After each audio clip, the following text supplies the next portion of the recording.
Hello. This is episode 71 of the podcast called Blood and Rain.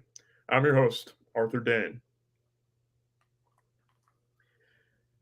My gripe with the state of modern writing is that the stories they tell can take place anywhere. One of my writing mentors once told me the specific detail describes the general. And I've tried to pass on that maxim to anyone who's ever sought my counsel or happened to be in my proximity for that matter. If James Joyce were a young writer today, there could be no Dubliners. Walk through any modern city and you'll pass a Starbucks, Verizon, Whole Foods, and then some token chain that exists in your locality owned by an international conglomerate. Like the Roman forts in Gaul, In-N-Out Burger is a colonizing force that brings the values and morals of California behind it. Every city gets to keep its outer facade of glitchy individuality, but underneath they're all the same, which makes writing about these places feel flat. Southern literature, and the South more generally, has been able to stave off the collectivizing force of modernity because it has always represented what the system is not. It is aristocratic, genteel, yet also dark and unsettling, and therefore unmarketable. One reads Faulkner and notes his characters would not look good on movie posters or selling insurance.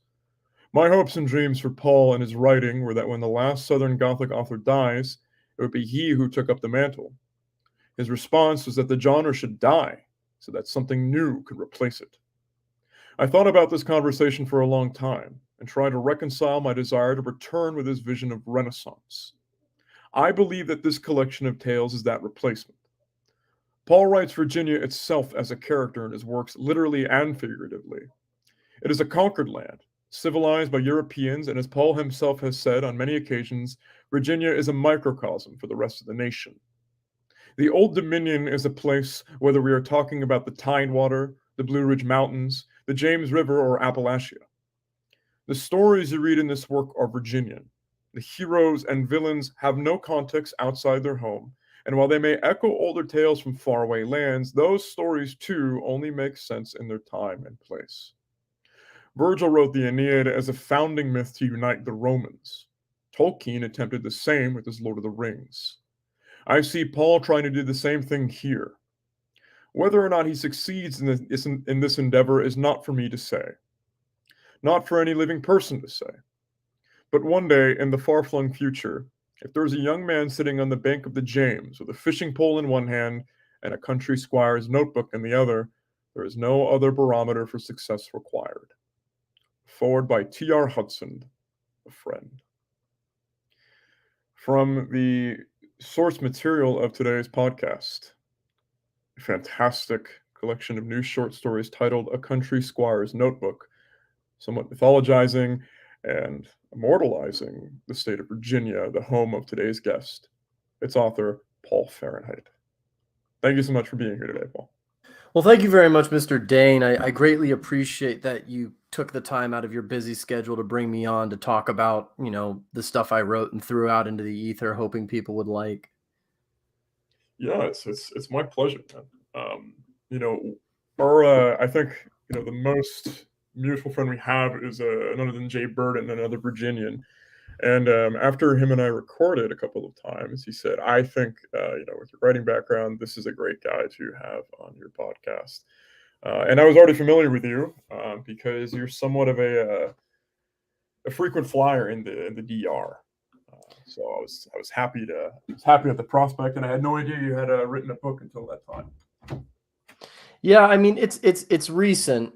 The American mythos has been something I've been talking about since I first burst onto the scene at last year's Nashville event. I was really a nobody before then, but I kind of became a somebody really quick after that Nashville event. And I was talking about the germ of this idea since then.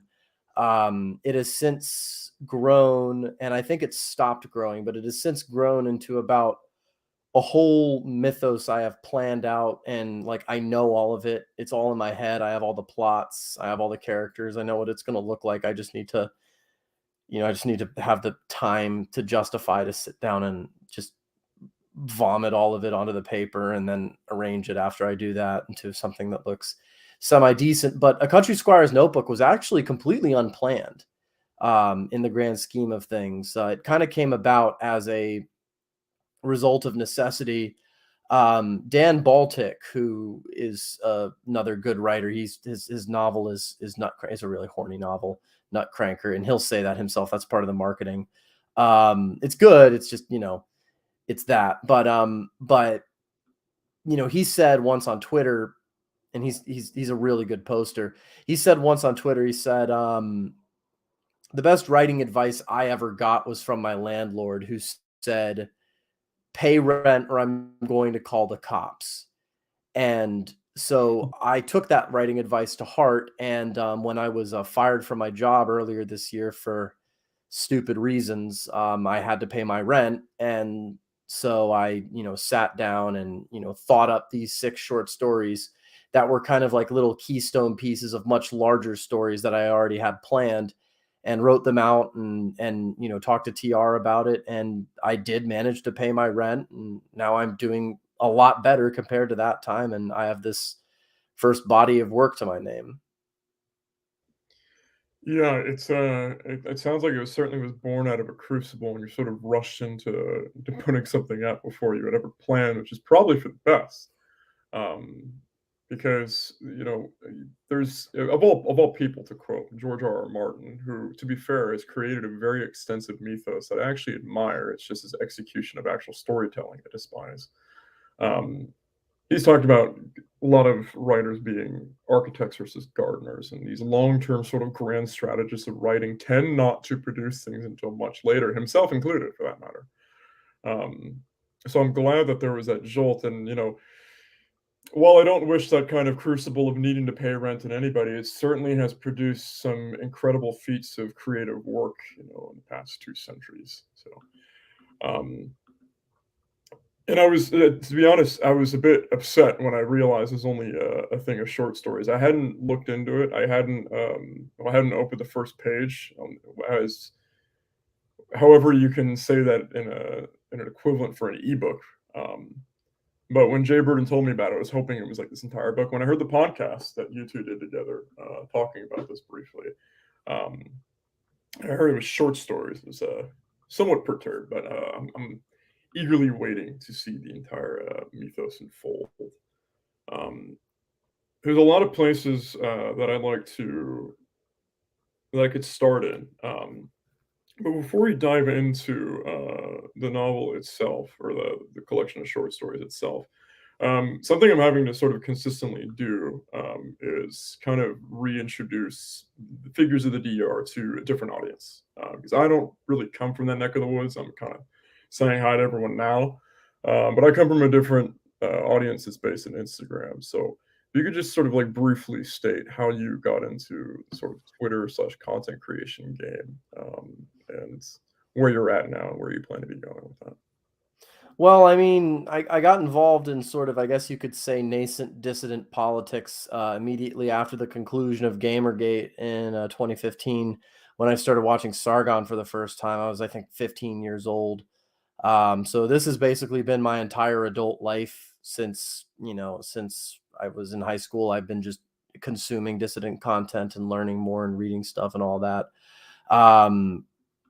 Jumped around the shop a little bit, ended up settling in the universe of Academic Agent. Had the dreams, ambitions, goals of one day becoming the people that I would listen to on the podcast and all that. The U.S. Skildings event came around, and I saw my chance. I submitted a topic to speak about Francis Parker Yockey and Imperium and Oswald Spengler's Decline of the West and all that. And I did, and people still tell me about the speech, so I'm guessing it was pretty good. But I from there I've just been content creating, man. I don't really have a YouTube. I have one video on YouTube that I ever made, and it's about 20 minutes long, and it's me talking about one Spengler essay, and it will remain the only video on YouTube that I ever make. I'm not a video content guy. I write on my Substack in theory. I do a lot of Twitter Spaces. I like them because they're kind of like a ephemeral radio show. It's like you have to be there to enjoy it. I like how it's not recorded and you can't go back and listen to it. which makes it kind of the more meaningful because it's just it just vanishes once you're done with it, and only people's memory of it remain. But another thing I do is I do a lot of IRL meetups. I challenge you to find a single person in the American DR that I have not met in person. I have met most everyone in person that I can, and I like to meet as many other people as I can. Copy that. Yeah, that's I heard about the event going on this year, and it's certainly something I wanted to attend, and it's not too far away. It's a hop, skip, and jump away from Chicago, where I'm currently staying. But preparing for a tournament to fight in the summer is kind of taking the priority. I'm also getting married, so that's That's completely reasonable. Jay Burden got it over with quick so he could get to the US event. so we can hang out with his DR buddies. Yeah, basically. Yeah, it's definitely something I'm hoping to be in attendance next year. As far as IRL meetups go, I keep hearing about the Chicago DR, and it looks like it might be making contact. Oh yeah, they're all real good friends of mine. Chicago is one of my favorite towns. Yeah, it's you and I briefly spoke about this on a call we had the other day. Like it's when I first got here, it's a city that like any AFF guy listening to this right now is going to be hearing this for the millionth time. But when I first got here, I didn't quite understand Chicago. It was like none of this makes sense. Like I don't understand this place. Like I can cut down to the essence of San Francisco in the gap of a split second. The same thing with New York. The same thing with London. All the places I've lived. Places where extended family live. At one point in Murcia, Spain. Um, Edinburgh, when I performed there in the Edinburgh Fringe Festival a long time ago now. When I got to Chicago, I'm like, this doesn't make sense. Like neighborhood to neighborhood, there's very little common thread.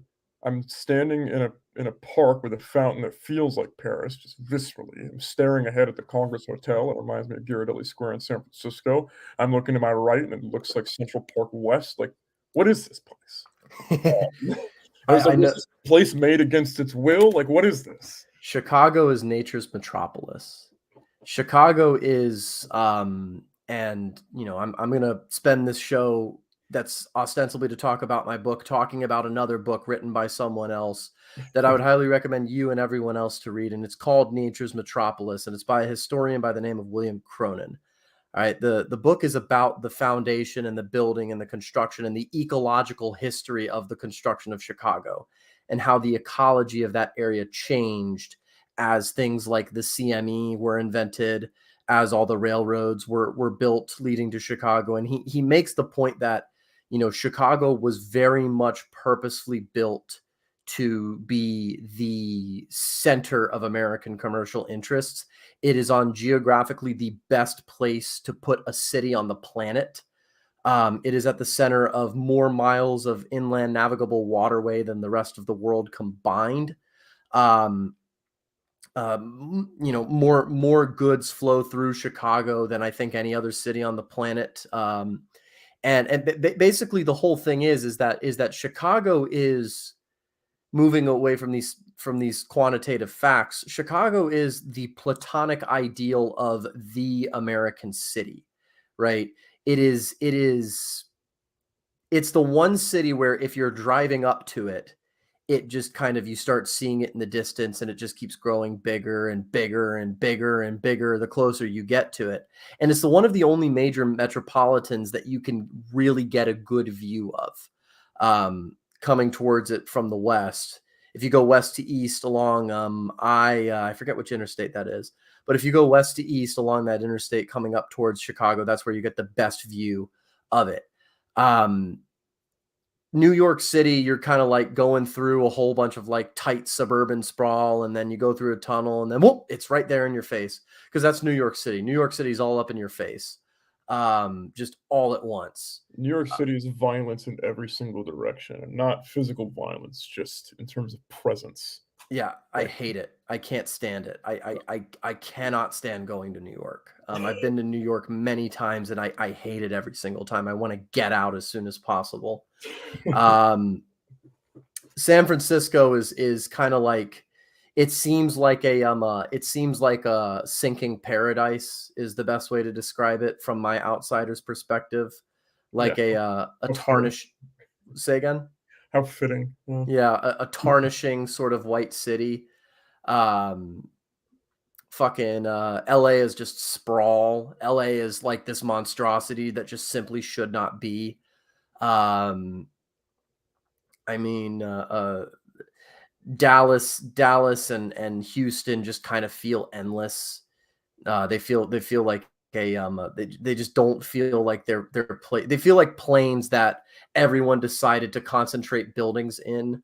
That's how Dallas and Houston feel. I could get into I could get into how I feel about southern cities. I really like southern cities, and I tend to hate other cities. But Chicago, unlike New York City, where the skyscrapers are kind of forcing themselves down your throat, like all of the buildings seem like they're peering down at you at every second. Chicago, it just feels more open. It feels like a city. Sure, it feels like it's a real place with like a beginning and an end, but it feels open. It feels like the buildings are kind of like giants that have planted their feet in the ground and they're staring up at the sky, and they don't really give a shit about you because they're busy placing their mind on bigger and better things. What's there's the poem by Carl Sandburg, Hog Butcher of the World, which is kind of like the single poem that describes Chicago. But Chicago it's the mishmash city of the mishmash nation, i.e., everything great about every other city in the United States can be found in Chicago, and everything terrible about every other city in the United States can be found in Chicago. That's kind of that. Forgive me the long screed, but I really do love Chicago. I'm beginning to be fair, the first time I really saw it in spring, my soon-to-be fiance picked a wonderful route for me to see it, up close the first time, and I was blown away. Right, having lived in pretty much every expensive city in the world, like yeah, SF, New York, London, um, it had qualities of all of those, like you mentioned before, but something that was still uniquely Chicago. In the area around the Tribune Tower, like there's something eerily familiar. You mentioned New York City, Cody Browning in the comments and then the chat. He says, a good comment you had that NYC, the skyscrapers impose themselves on you. That's accurate. That is wholeheartedly accurate. Um, and when I was living there was George Bagby said something about on Jay Burden's podcast, saying, "I want people to take the Mormons a bit more seriously because I don't think Joseph Smith was listening to the Holy Spirit, but he was listening to something." And my most recent stream before this one, I was talking. It was quite literally in the middle of the night at a gym because I couldn't think straight. So naturally, I go go to the gym and I hit the bag, and then I'm like, I'm going to do a stream about things that have been in my mind. Um, and I felt this, it's almost like this, what could only be classified, from my understanding, as like a Nietzschean spirit tied to these buildings, just goading you into striving for like this far more alluring in some ways than the actual truth of hierarchy and God. But it's an imposter. It's deeply attractive. It's deeply aggressive. And that's something that I felt briefly in Chicago, but I felt in New York in spades. And when I lived there, I was like, this is a wonderful place to disappear because no one's looking at you, because everyone's looking somewhere else. And this energy is everywhere, and I can marinate on that in much different ways than the people we're trying to just get from point A to point B. So there's this, New York's a wonderful place to disappear, and it's a wonderful place to descend into madness. And I almost did. But not to get into, and my father's a New Yorker, and it's a good friend of mine, the Saxon Cross, who's from Louisiana. When him and I, started rubbing shoulders on Instagram, I would write about San Francisco and New York, and he'd say, "I love your takes on America because they're so opposite to mine, coming from such an agrarian life." There's a quote saying, "I need to see the world when New York is the world." And in some instances, what you say about Chicago, I certainly see in New York. It's just it's a lot more aggressive and it's a lot more erratic. And if you don't know why you're there, you will get overrun. Whereas in Chicago, like you said, where they put these buildings, there's actually enough space to see them and experience them. Like even Soldier Field, a football stadium, is near museums. It's like much more akin to Rome for that matter, the way it was set up. But we're not here to talk about a Southerner's take. Well, this is all of my stories are like, sort of regional worships and I could talk about, dude, I've been all across these United States. I've never left the country, but I've been all across these states united and I can tell you each place had a different feel and I guess to kind of wrap a bow on Chicago, like if you had to pick a single city in the United States that would make sense to be the capital of the United States, it would be Chicago.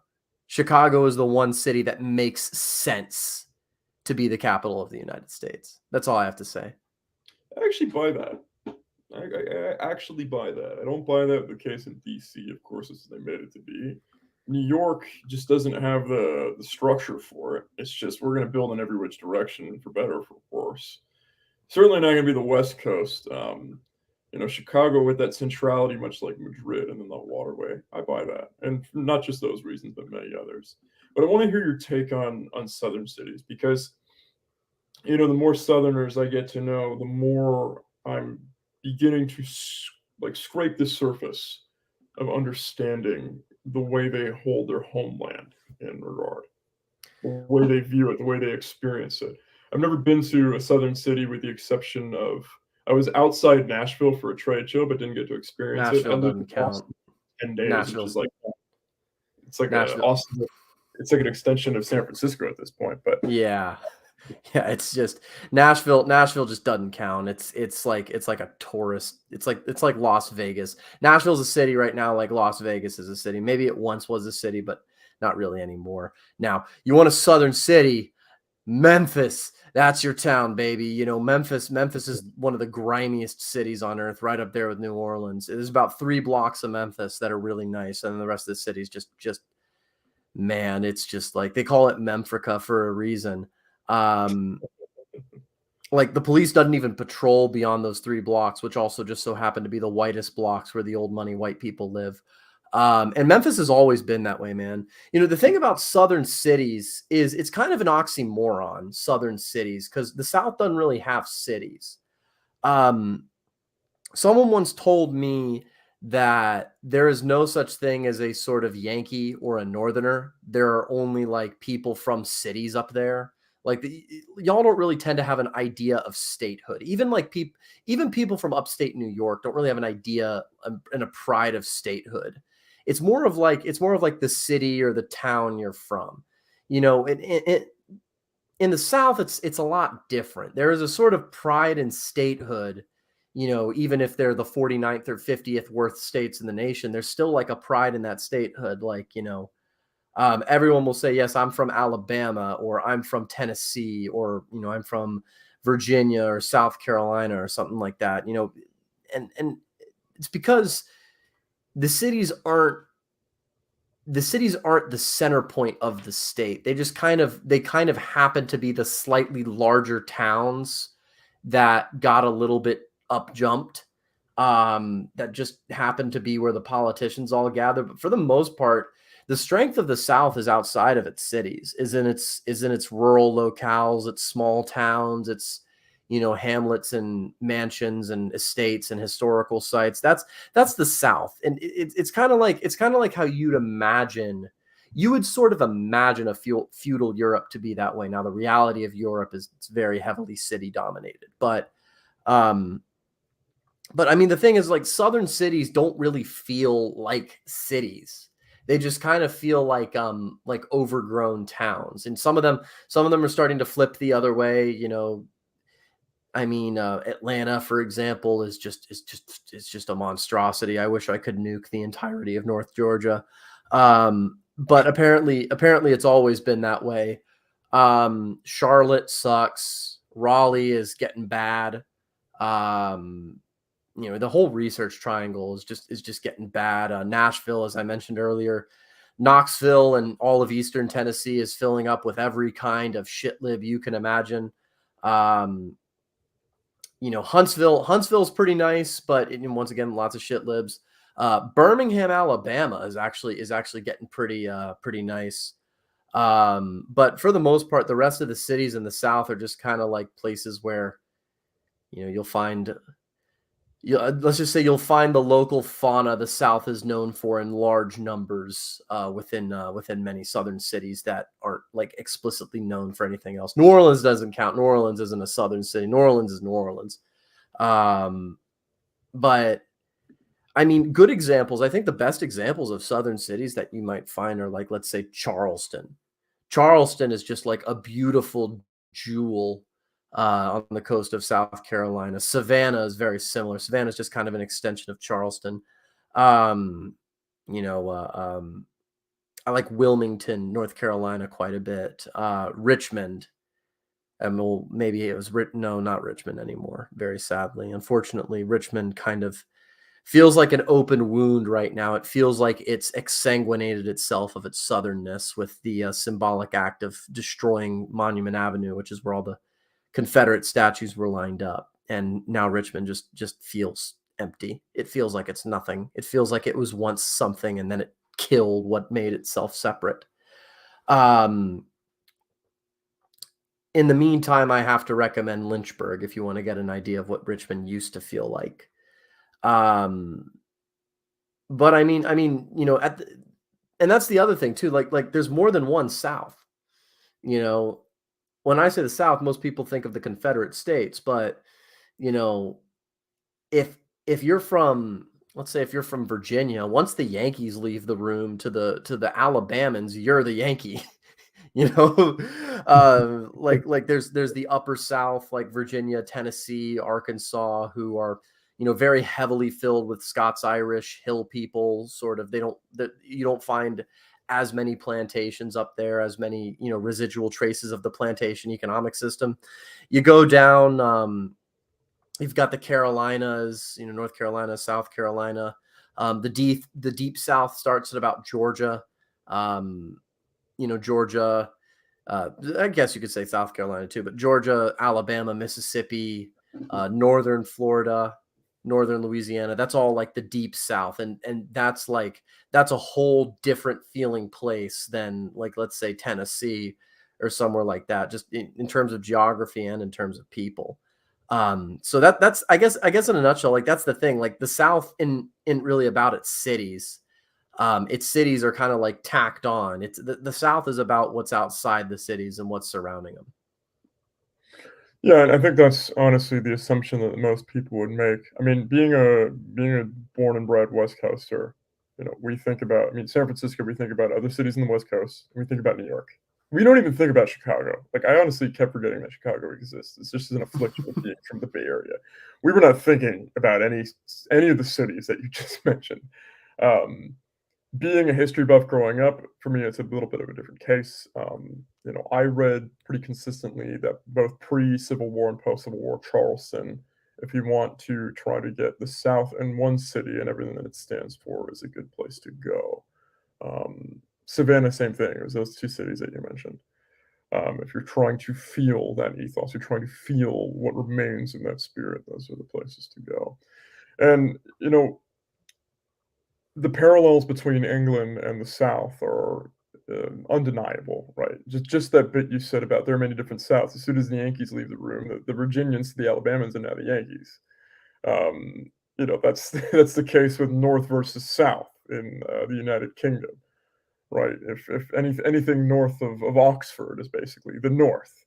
When you get to the North, like, you're a bastard Scouser, or you're a Mankey boy, or you're a Geordie, and all this. It's like, yeah, we're proud to be English, but we also think the greatest scoundrels in the entire world just happen to be, 30 miles down the road.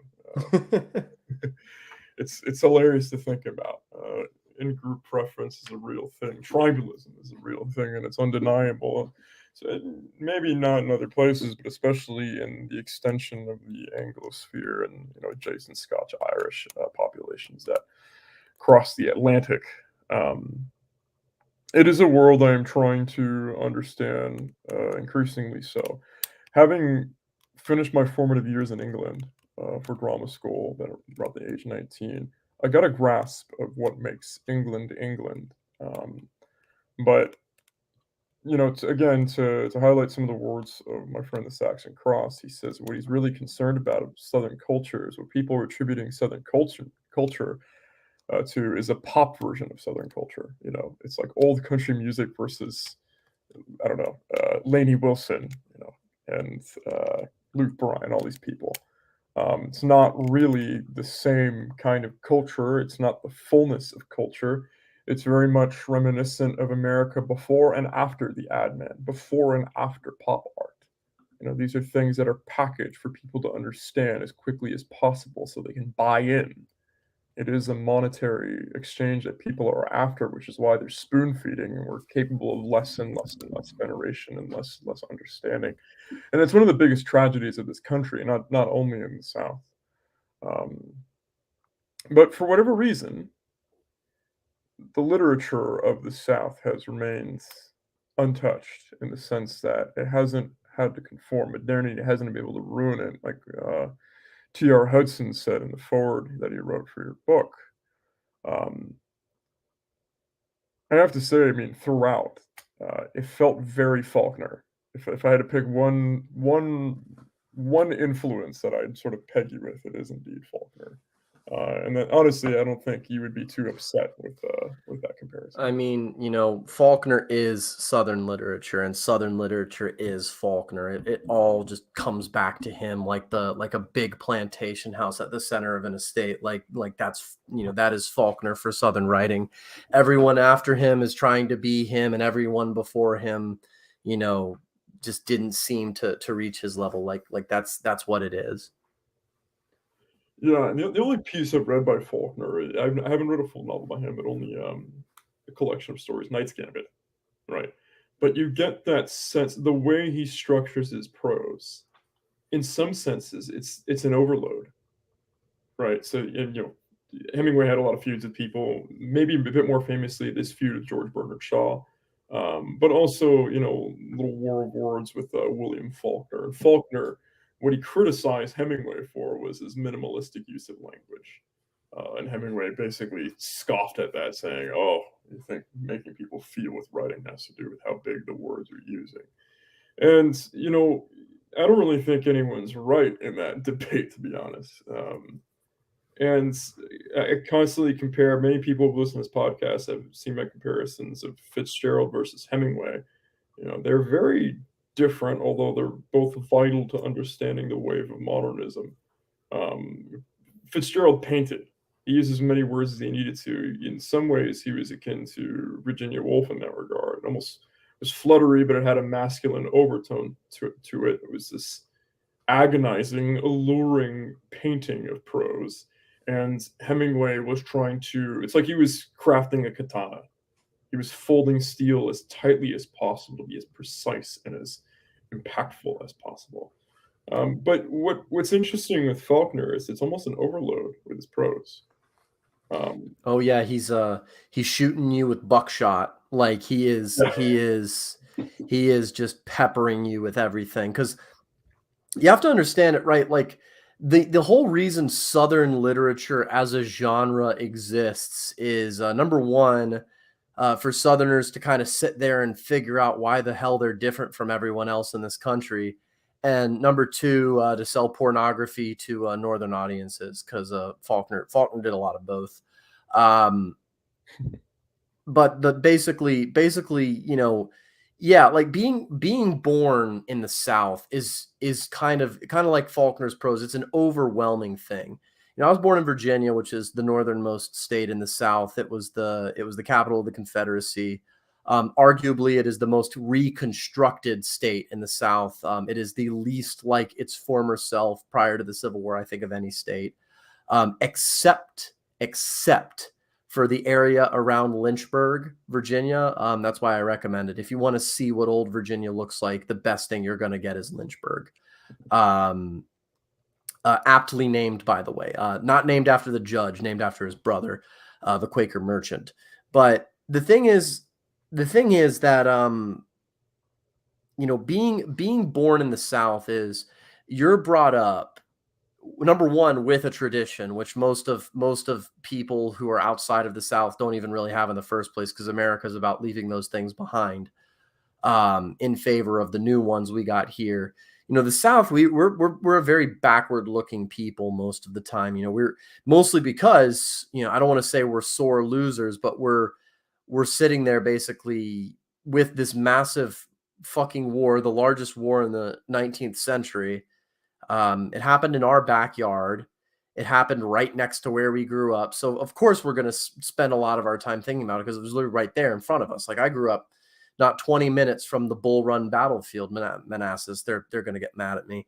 The Manassas battlefield. But my family would take me up to Gettysburg and to Sharpsburg and to, all of these great sort of Civil War battlefields that were not 2 hours drive from my house growing up. You're kind of sit there. So you're left there to kind of wonder, so we had this cause we believed in, or we had this thing that we fought for and we lost, and were then subsequently conquered and occupied. And we're still reeling from the consequences of that. That's kind of what the whole premise of Southern literature in the first place is. It's, John David Ebert, who's another writer, once called it, and he's not a Southern writer, but he once called it fighting the Civil War by other means, basically. And it's just kind of coming to terms with what we are, why we were a separate nation at one point, and how much of our sins are really sins, and how much of our sins are our fault, or how much of our sins are someone else's fault. And really, it's kind of like you're brought up with this sort of ideal, this Gone with the Wind, or I guess this first 30 minutes of Gone with the Wind ideal of what the South is and was, contrasted with the reality, which is like Deliverance, basically, in some places. And Deliverance is very purposely meant to smear us, but it is what it is. I've certainly seen shacks in my time that look like that. But it really is. It's just this difficulty in reconciling this sort of great military tradition with this tradition of defeat, with this, being a part of the founding bones of the country, and yet you're the most disgraced part of the country that the rest of the country is kind of ashamed of. And you're kind of left to sort it all out. And it's really big problems for, young people growing up to sort out. Maybe that's why Southerners hunt and fish all the time, because they don't want to think about the problems of what it is to be a Southerner. And people like Faulkner come along and just kind of explore every single aspect. And of all of his novels, he explores it. And that's all that Southern literature really exists to do, is to kind of answer this big question as to what is the South and why are we different from the rest of America. Yeah, in terms of parallels to England, I make this joke, with my British friends all the time, is that, and this is something I felt while I essentially wrapped up growing up in England.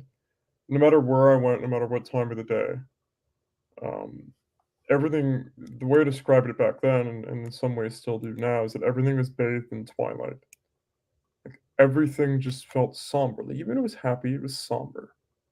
Like, even if it was, festive, it was still somber. Um, and, speaking to, again, the Saxon Cross and Letters from the Ruins and other, other creators in my neck of the woods, who can speak on it, either having blood of Anglos or having grown up in England, they say that's pretty accurate. You look at the poem of England, The Wanderer, Paradise Lost. Even I was preparing for a trial for a fight team, and I had deactivated my Instagram, but I had an aesthetics page at the time, so I posted my thoughts there. So basically, defeated the purpose of not having my Instagram, and it keeps me up at night thinking that Shakespeare only wrote tragedies and comedies, as if life could only be a tragedy or a joke. Which is why I tend to gravitate towards his two plays where he really broke his rules in Troilus and Cressida and Cymbeline. Um, but that is sort of bathed everywhere. Like, even when England's up, they're still somber. When they're down, they're somber. And I get that feeling whenever I read, well, not really whenever I read Faulkner once, and I've got a hint of that in your work, but less so, probably because of the goal of your work in general that Tio hasn't stated.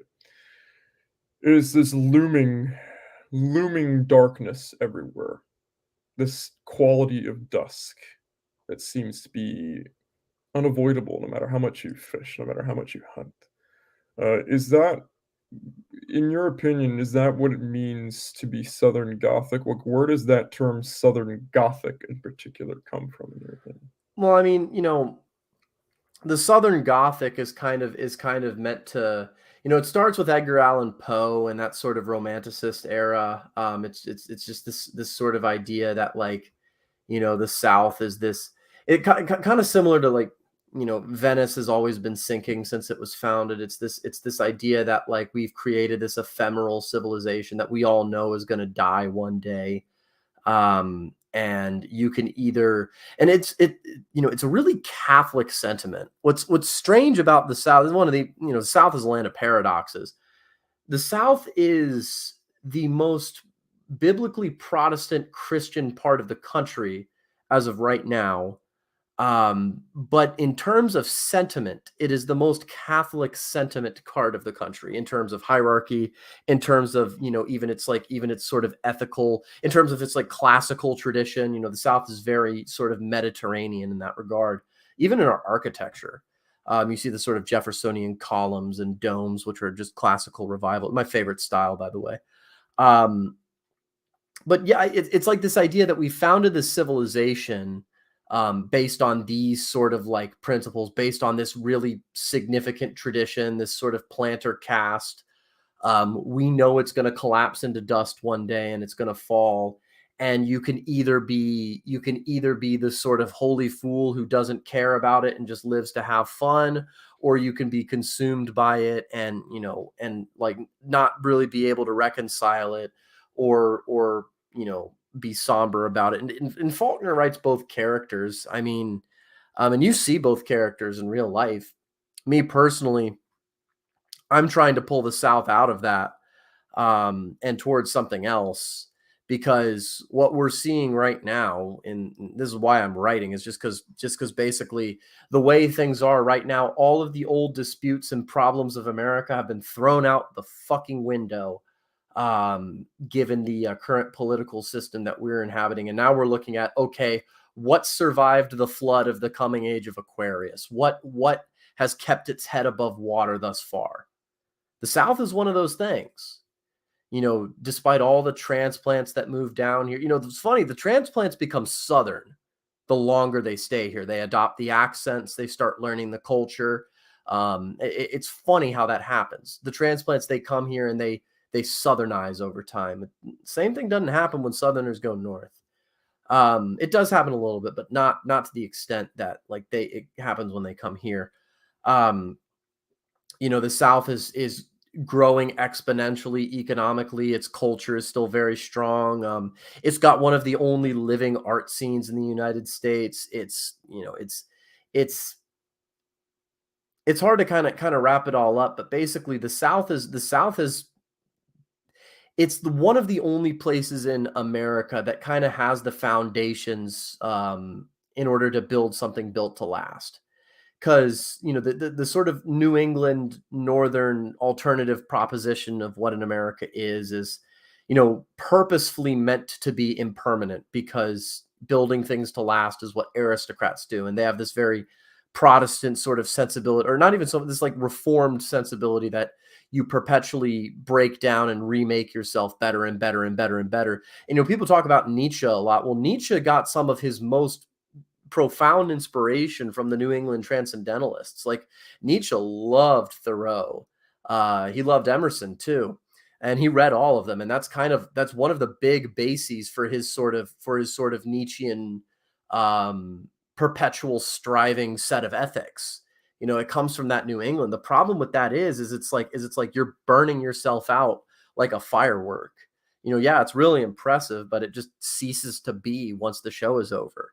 The South never sought to be that impressive. It sought to build things to last, and to do all of that. And I mean, I don't know. I've completely forgot like the question or the prompt I was answering. I got my own incessant need for talking carried me away.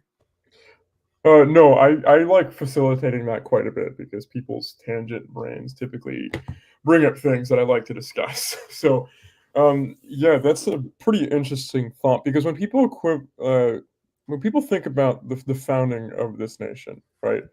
Um, they're not even really thinking about the South in its entirety. They're not thinking about Georgia. 9 out of 10 people wouldn't really be able to recollect the fact of how involved the Spanish were in assisting the American Revolution in the Southern Front. Like that's something that, yeah, it's probably going to get forgotten. In a lot of ways, people aren't thinking about New York either. New York was kind of sidelined by 100+ ships in the harbor. So when people are thinking about the founding of this nation, they're thinking about the Mid-Atlantic region, more particularly Virginia, and they're thinking about New England. They're thinking about Connecticut. They're thinking about Massachusetts. They're thinking about Plymouth Rock. They're thinking about Puritanism. Um, those are the Lexington and two. Concord, Philadelphia, all those other places. Absolutely, yeah. They're thinking, yeah, Continental Congress, the powerhouses of which really came from Virginia, the exception of John Adams. But some people, you have to call John Adams a powerhouse, whether you like Federalist politics or not. And with the invention of like the WASP class, the intermarrying of Southern elites and New Englander elites, it's clear, like, kind of reflects what you just said, that people will Southernize if they go to the South, but Southerners don't Northernize when they move elsewhere. It just doesn't happen. And that's probably due to the aforementioned affinity for continuity they have. Maybe at this point it's been enough time inherently. Um, that energy you're speaking of a blank slate, it's very Locke. We're going to build something, we're going to tear it down, we're going to do it again even better. That's the affliction that we mentioned before of New York. I mean, the original Penn Station is a masterpiece, and they tore it down from Madison Square Garden. Like it's a joke. It's a disgrace. Like they destroyed some of the most gorgeous stone towers and replaced them with steel and glass monstrosities. Like new can be wrong. Um, as an aside, some of the systems that we use in anti-fragile fitness are old. You'd think that science has like this cutting edge, new way to get stronger, and people are doing new things just because they're new and they're less effective. Like that's a folly of humanity that's pretty consistent, that we think new is this next step when oftentimes it can be a pitfall. Um, what strikes me as almost somewhat of a white pill amidst like all this this dusk is the fact that the South can endure inherently, as you're saying, the way they sort of organize themselves for continuity and building things to last. That humility actually reflects the state of the United States before its entrance into the world stage.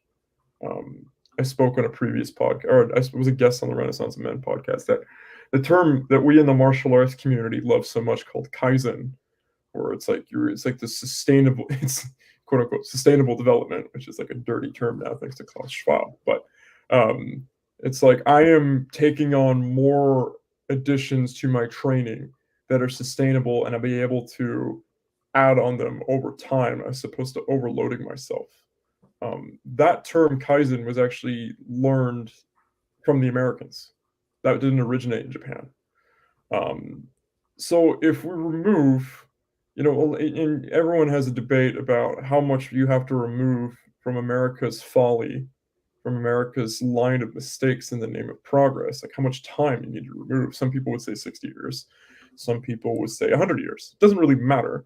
When it gets down to it, the South seems to possess something that is reminiscent of old America, not just the South and its ideal, and you can sort of go back to that and pick up where you left off and then actually break through the next threshold that you see that Southerners are afflicted by, that originates with the Civil War. And that's what strikes me about the book itself, right?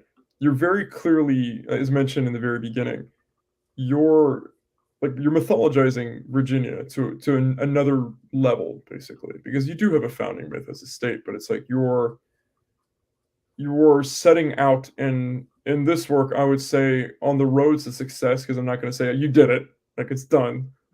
You know, you have ushered in the next era of Southern plot. I'm not saying that because there's quite a bit of time to go, and I'm sure as hell hope you have a hell of a lot more to write. Oh yeah. Um, Yeah, it's funny. We've spent 50 minutes talking about basically everything other than this book. well, that's the way to zero in, right? A lot of people would say you're going on a series of tangents. No, I'm eliminating everything else that's unnecessary, so we can actually get into a discussion about the book that is uninterrupted and deepens to the point of getting to the questions that need Yeah. to be asked. Plus we got a bunch of like previous conversation things we can reference while I'm talking about the book. Yeah, absolutely. And but that quality where you told T.R. Hudson, no, I don't want to pick up where Faulkner left off.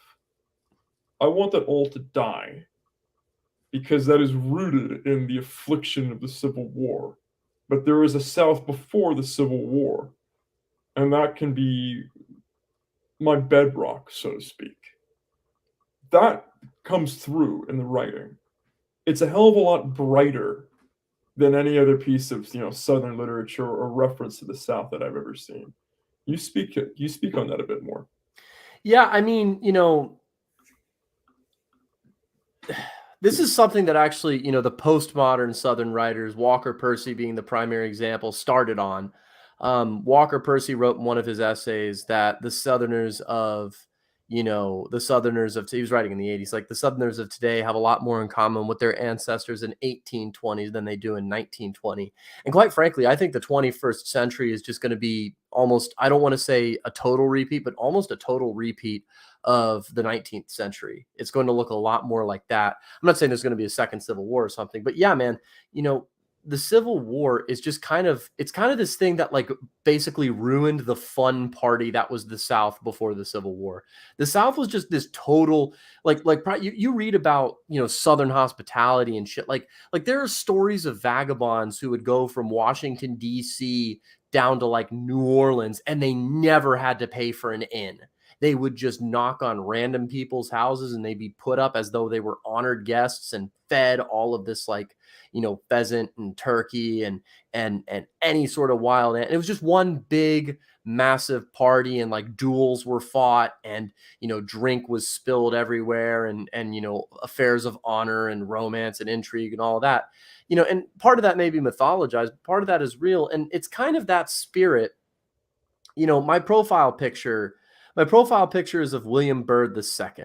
All right, William Byrd II is a figure most people don't know in American history, and he's kind of this interesting transition figure. He was an English gentleman, but he was born in America, and he's kind of one of these bridge figures to like this cavalier aristocracy that would later become the old Virginia planters. He founded the city of Richmond. He surveyed the borderline between Virginia and North Carolina. And he bought and built Westover Plantation, which is, one of my personal favorite places on earth, one of the best examples of Georgian architecture in the United States. And so basically there was this whole world of what the South was and really what America was before the Civil War. I say this to people, my ideal of what an America I want to bring about in my lifetime is an America like the America under the administration of James Monroe. Like it's literally called the era of good feelings. Like, are you kidding me? Why wouldn't you want to go back to that? All the cities had this sort of brick kind of, so there was a lot of old colonial architecture mixing with the new sort of federalist neoclassical architecture. Those beautiful little buntings, those half circles of red, white, and blue you'd see everywhere. Flags were all over the place. There was, legends were spread about Revolutionary War generals we don't even know about now, like Tadeusz Kościuszko, like Kazimierz Pulaski, and the Baron von Steuben, and Nathaniel Greene, and Light Horse Harry Lee, and Horatio Gates, and I could keep like all of these, like Lafayette, man. When Lafayette visited the United States, about a good third of the United States just renamed their town, county, street, whatever to Lafayette just because he came there to the not even because he came there, just because he entered the United States.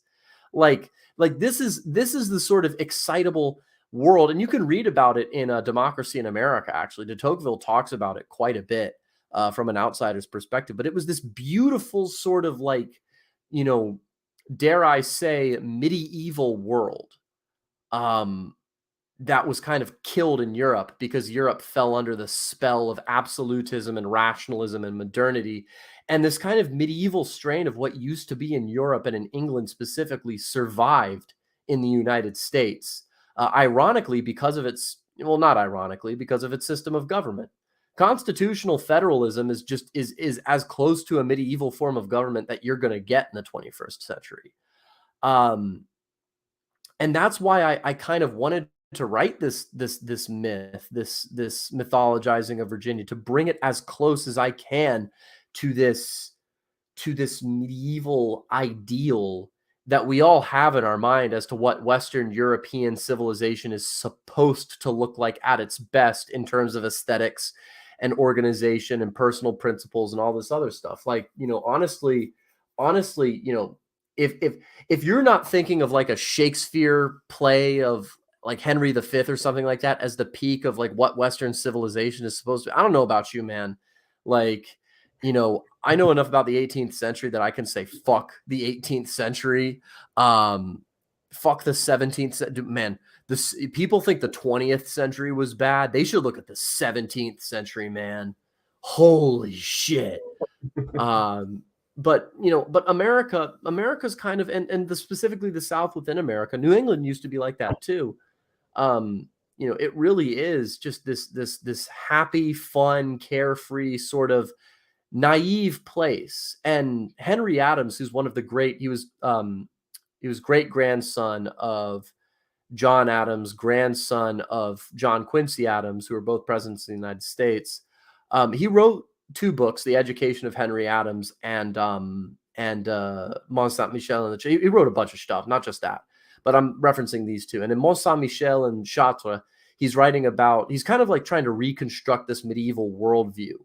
And Henry Adams always called himself this, 18th century man. Like he was born in Boston, like right on the tail end of the Revolutionary era. And, his grandfather, John Quincy, was an old man who was very close with John Adams himself. And John Quincy walked Henry Adams to school one time when Henry Adams was misbehaving. And so basically John Quincy grows up surrounded by the relics of America's founding and the last vestiges of its living memory. And he dies in 1914, right before the beginning of World War I. And so you see in this man, this kind of this sole witness to the change the United States goes through. And towards the end of his life, kind of like H.P. Lovecraft, he's bemoaning how his country is being destroyed by all of these sort of, Eastern European immigrants, who are distorting the culture. And you really do get the sense that something was lost. And now that we're here, we're experiencing the consequences of culture distortion. And here in the 21st century, we're kind of going back into the past and digging up those things, at least heritage Americans like myself, we're going back in the past and digging up those things, from our localities, from our states, from our countries that inspire us, that like show us what this place used to be and what it can still be, even if in a lesser form, the ease, the happiness, the trust, the faith. Like all Americans believe that America is one of God's favorite countries. It's true. Look at what he's done for us throughout our history. I cannot believe, and that's because America was explicitly founded to be a country of God, to be the city on the hill. And I even in the South, we have our own thing about that, but I do think that's true. And, the specific describes the general. Virginia is the United States. Virginia is the United States. Our first, discounting John Adams, our first 5 presidents, Washington, Jefferson, Madison, and Monroe all came from Virginia. Virginia has disproportionately provided more officers of the military than any other state. It has given more of its blood and treasure to the foundation of the United States. People don't understand that the Northwest Territory, Ohio, Indiana, Michigan, Illinois, Wisconsin, parts of Minnesota, were all conquered by Virginia. That was all Virginian territory. Virginian generals, William Henry Harrison being one, conquered all of that territory from the Black Hawks and other Indians, and it was all the western territories of the state of Virginia. And the Northwest Ordinance created all of those states essentially out of nothing, you know. So in a very real sense, Virginia is the United States.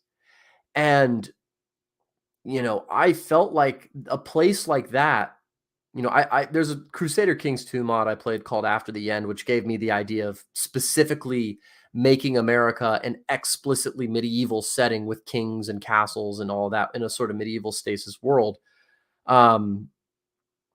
But like from that, I am also pouring all of this, like these real sentiments, these real history, and I'm reconstructing and reifying what the history of Virginia is, and in something that I know is false, that I know never happened really, but I'm writing it, and if I'm writing it, well, then it did happen, you know, at least if nowhere else but in the minds of myself and the readers who read it. You know, so that's kind of what I'm trying to do here. I'd say for the most part, you're certainly succeeding. And I say for the most part because, again, and you know, you mentioned at the very beginning that this is a sampler. Like this isn't the whole thing. These are a bunch of characters, and you're doing it's sort of somewhat a variety show. It's a preview of what is to come.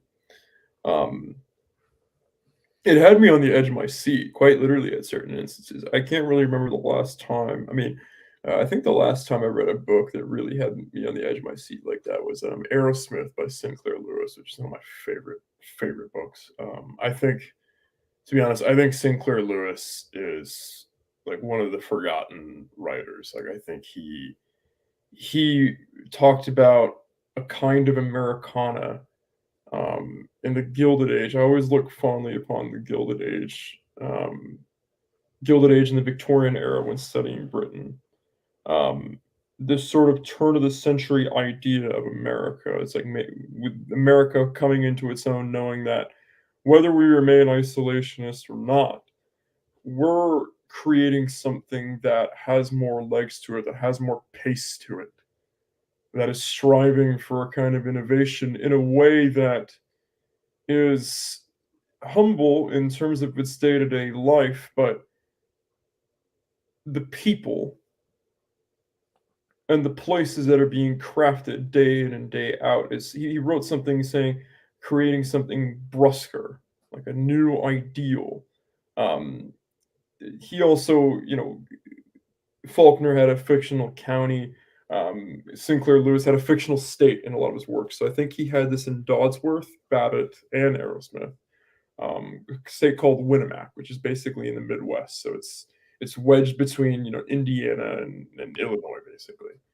And you can almost feel, maybe in certain senses, the Sunday picnic after church. You can feel that, but also looming in the city's plans for the next step of humanity. That's a kind of Americana that, and when I visited the Hemingway Museum at Oak Park, you know, it's my girlfriend surprised me with it. It's rare that someone can surprise me. As an aside, not only did I find out that Hemingway and I both have an opera singing mother, but I found this. I was able to peer into the turn of America flirting with modernism before it came about. And you can start to see why Hemingway was the way that he was, why he was so international, why he was so blank slate, why he rejected so much of his surroundings, much like the rest of the nation. That house at Oak Park and seeing the old pictures is reminiscent of the kind of America that Sinclair Lewis wrote about and captured. The kind of America that you're capturing, this kind of Americana is it's almost like you've taken principles of poetry and I think in a lot of ways this is very Southern and is very Faulkner as well, but you're taking qualities of poetry and plugging them into prose. You're not you're not writing Beowulf, you're not writing these epic poems. You were taking the structure of prose, but you were speaking on something that is real in essence and making an actual narrative out of it as if it were a true course of events. You're expressing what's seen in spirit. There's a great line you have describing, with the I don't want to spoil too much. Like No, please read it. I could talk about I think I have it memorized. To can paraphrase at the very least. The the short story with the clans, right? So Mhm. McDonald, you know, they're going to settle this dispute by fighting to first bleed, basically. And the McDonald's they follow the letter of the law, not the spirit of the law, in their approach. Um, you're not and that reflects what I see what you're doing with your writing with the Country Squire's Notebook. You're taking the spirit of the South that's typically placed in a song like Dixie or a poem would be like The Wanderer in England, but you're putting it into prose, which is very difficult. It's very difficult because if you go it's a tightrope. If you go lean too much one way, you fall over of being too safe. It's just like, oh, I can see what you're trying to do, but you just didn't go far enough with it. And you go too far, it looks farcical and childish almost. But you manage to stay on the tightrope. Yeah, and I think you're kind of getting at indeed what I am trying to do, which is sort of take these principles of poetry, and I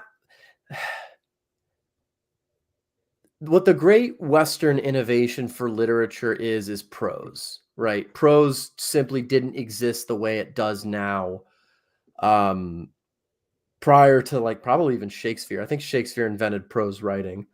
Um, and so, in all honesty, if you're brought up in that tradition, you're kind of LARPing if you're writing in anything other than prose.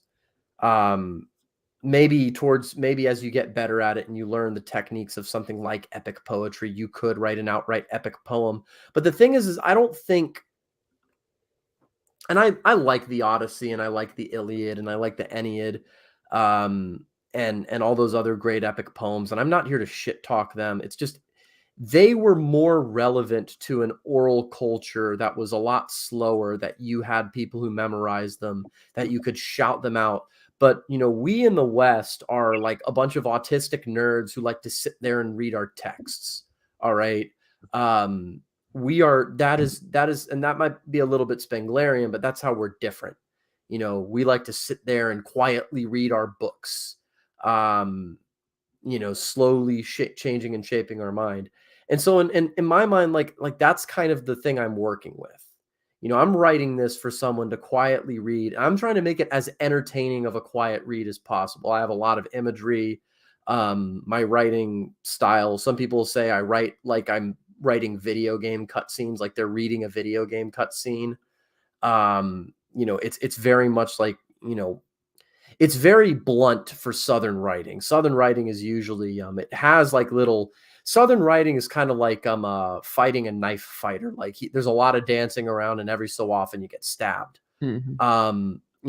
For me, my writing, I kind of like it's kind of like fighting a dude with a club. You're gonna get hit quite a bit.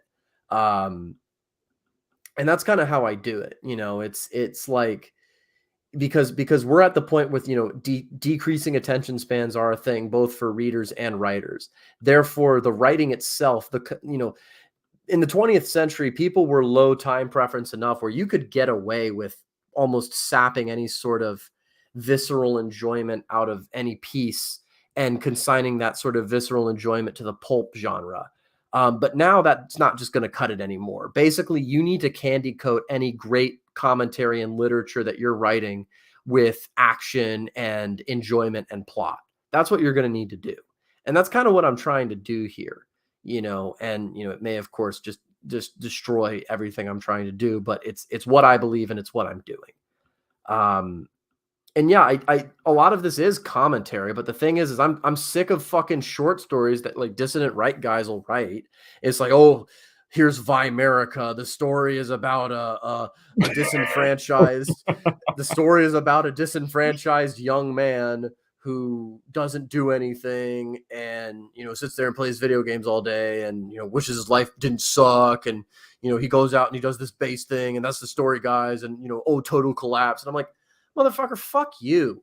I don't want to read that shit. I don't want to read what my everyday life is. I'm just kidding. I have a very happy life. I don't want to read what like I see people like L posting on, on Twitter. Like bro, like get that shit out of here. Write about something fun. Write about something that you like. Write about something that's enjoyable. Write about and here's the other thing. I hate tragedies. I absolutely despise tragedies. I've always hated tragedies of any kind because, man, it's like rending open your soul for no reason. I try to write, people are like, oh, you're never going to write great literature this way. All great literature is born of suffering. But you know what, man, fuck that shit. Like, I like comedies. I like it when because guess what? The world is a comedy. God loves comedy. God doesn't really like tragedy so much, mostly because God's never, I'm not going to say God knows tragedy. I'm not going to sit here and say what God knows and doesn't know. But God has a sense of humor, and he sets up things that are, I think the whole world is in existence to basically just give God some entertainment. I think that's why it's there. And I'm here to do it, man. And, I like lighthearted shit that has some commentary on some stuff. And, and yeah, there's terrible sufferings and personal tragedies that the characters have to go through, but usually they come out, they tend to find, I like writing characters, especially in this Southern context, who find the best of themselves when they are confronted with terrible situations. Who reach down, and that's kind of the heroic impulse, isn't it? It's like when you take someone and you place them in the worst situation, that person either breaks or finds something within them and stands. That's what the South did. That's what the South did during the Civil War. The South found within itself its best virtues and aspects during the Civil War. Its total commitment to the cause it believed in. What is it? I think it was something like 90% of Southern men were under arms at one point or another. That's completely fucking inconceivable, especially to the modern day. 90%, 9 out of 10 of all men that you would ever meet were in the Southern Army at one point or another. And yeah, there were a lot of deserters and shirkers and all the other stuff, but I'm not going to get into that. And and they were yet you read about how poorly equipped they were. Like, most of them didn't have shoes. They wore rags that were like dyed by their wives. They were like these gaunt, thin, scarecrow looking guys because their rations were like meager to none. They were covered in dirt and mud, and had a mishmash of all sorts of different muskets and all that, and a terrible discipline. What they had was elan, and sort of a excess of bravery, which allowed them to do some totally unbelievable things. And they were led by these like war wizard sort of shaman chieftains, who almost like magically just produced these victories as if by incantation. You read about what Stonewall Jackson did in the Valley Campaign, where he humiliated the Pathfinder John C. Fremont, who was a national hero, by the way. Everyone thought he was like this great general. He was also a son of a bitch, and I hate him because of his personal politics. Fuck you, John C. Fremont. I hope you're burning in hell with Phil Sheridan and George Stoneman and the rest. Meanwhile, on Twitter, I was just like talking about how John C. Fremont coined the term Golden Gate, won San Francisco for Mexico. I'm like, oh, what a great guy. And the Southern sensitivities, not so much. Well, I mean, Fremont was a radical abolitionist, and he was like foaming at the mouth Like he was straight up an ideologue.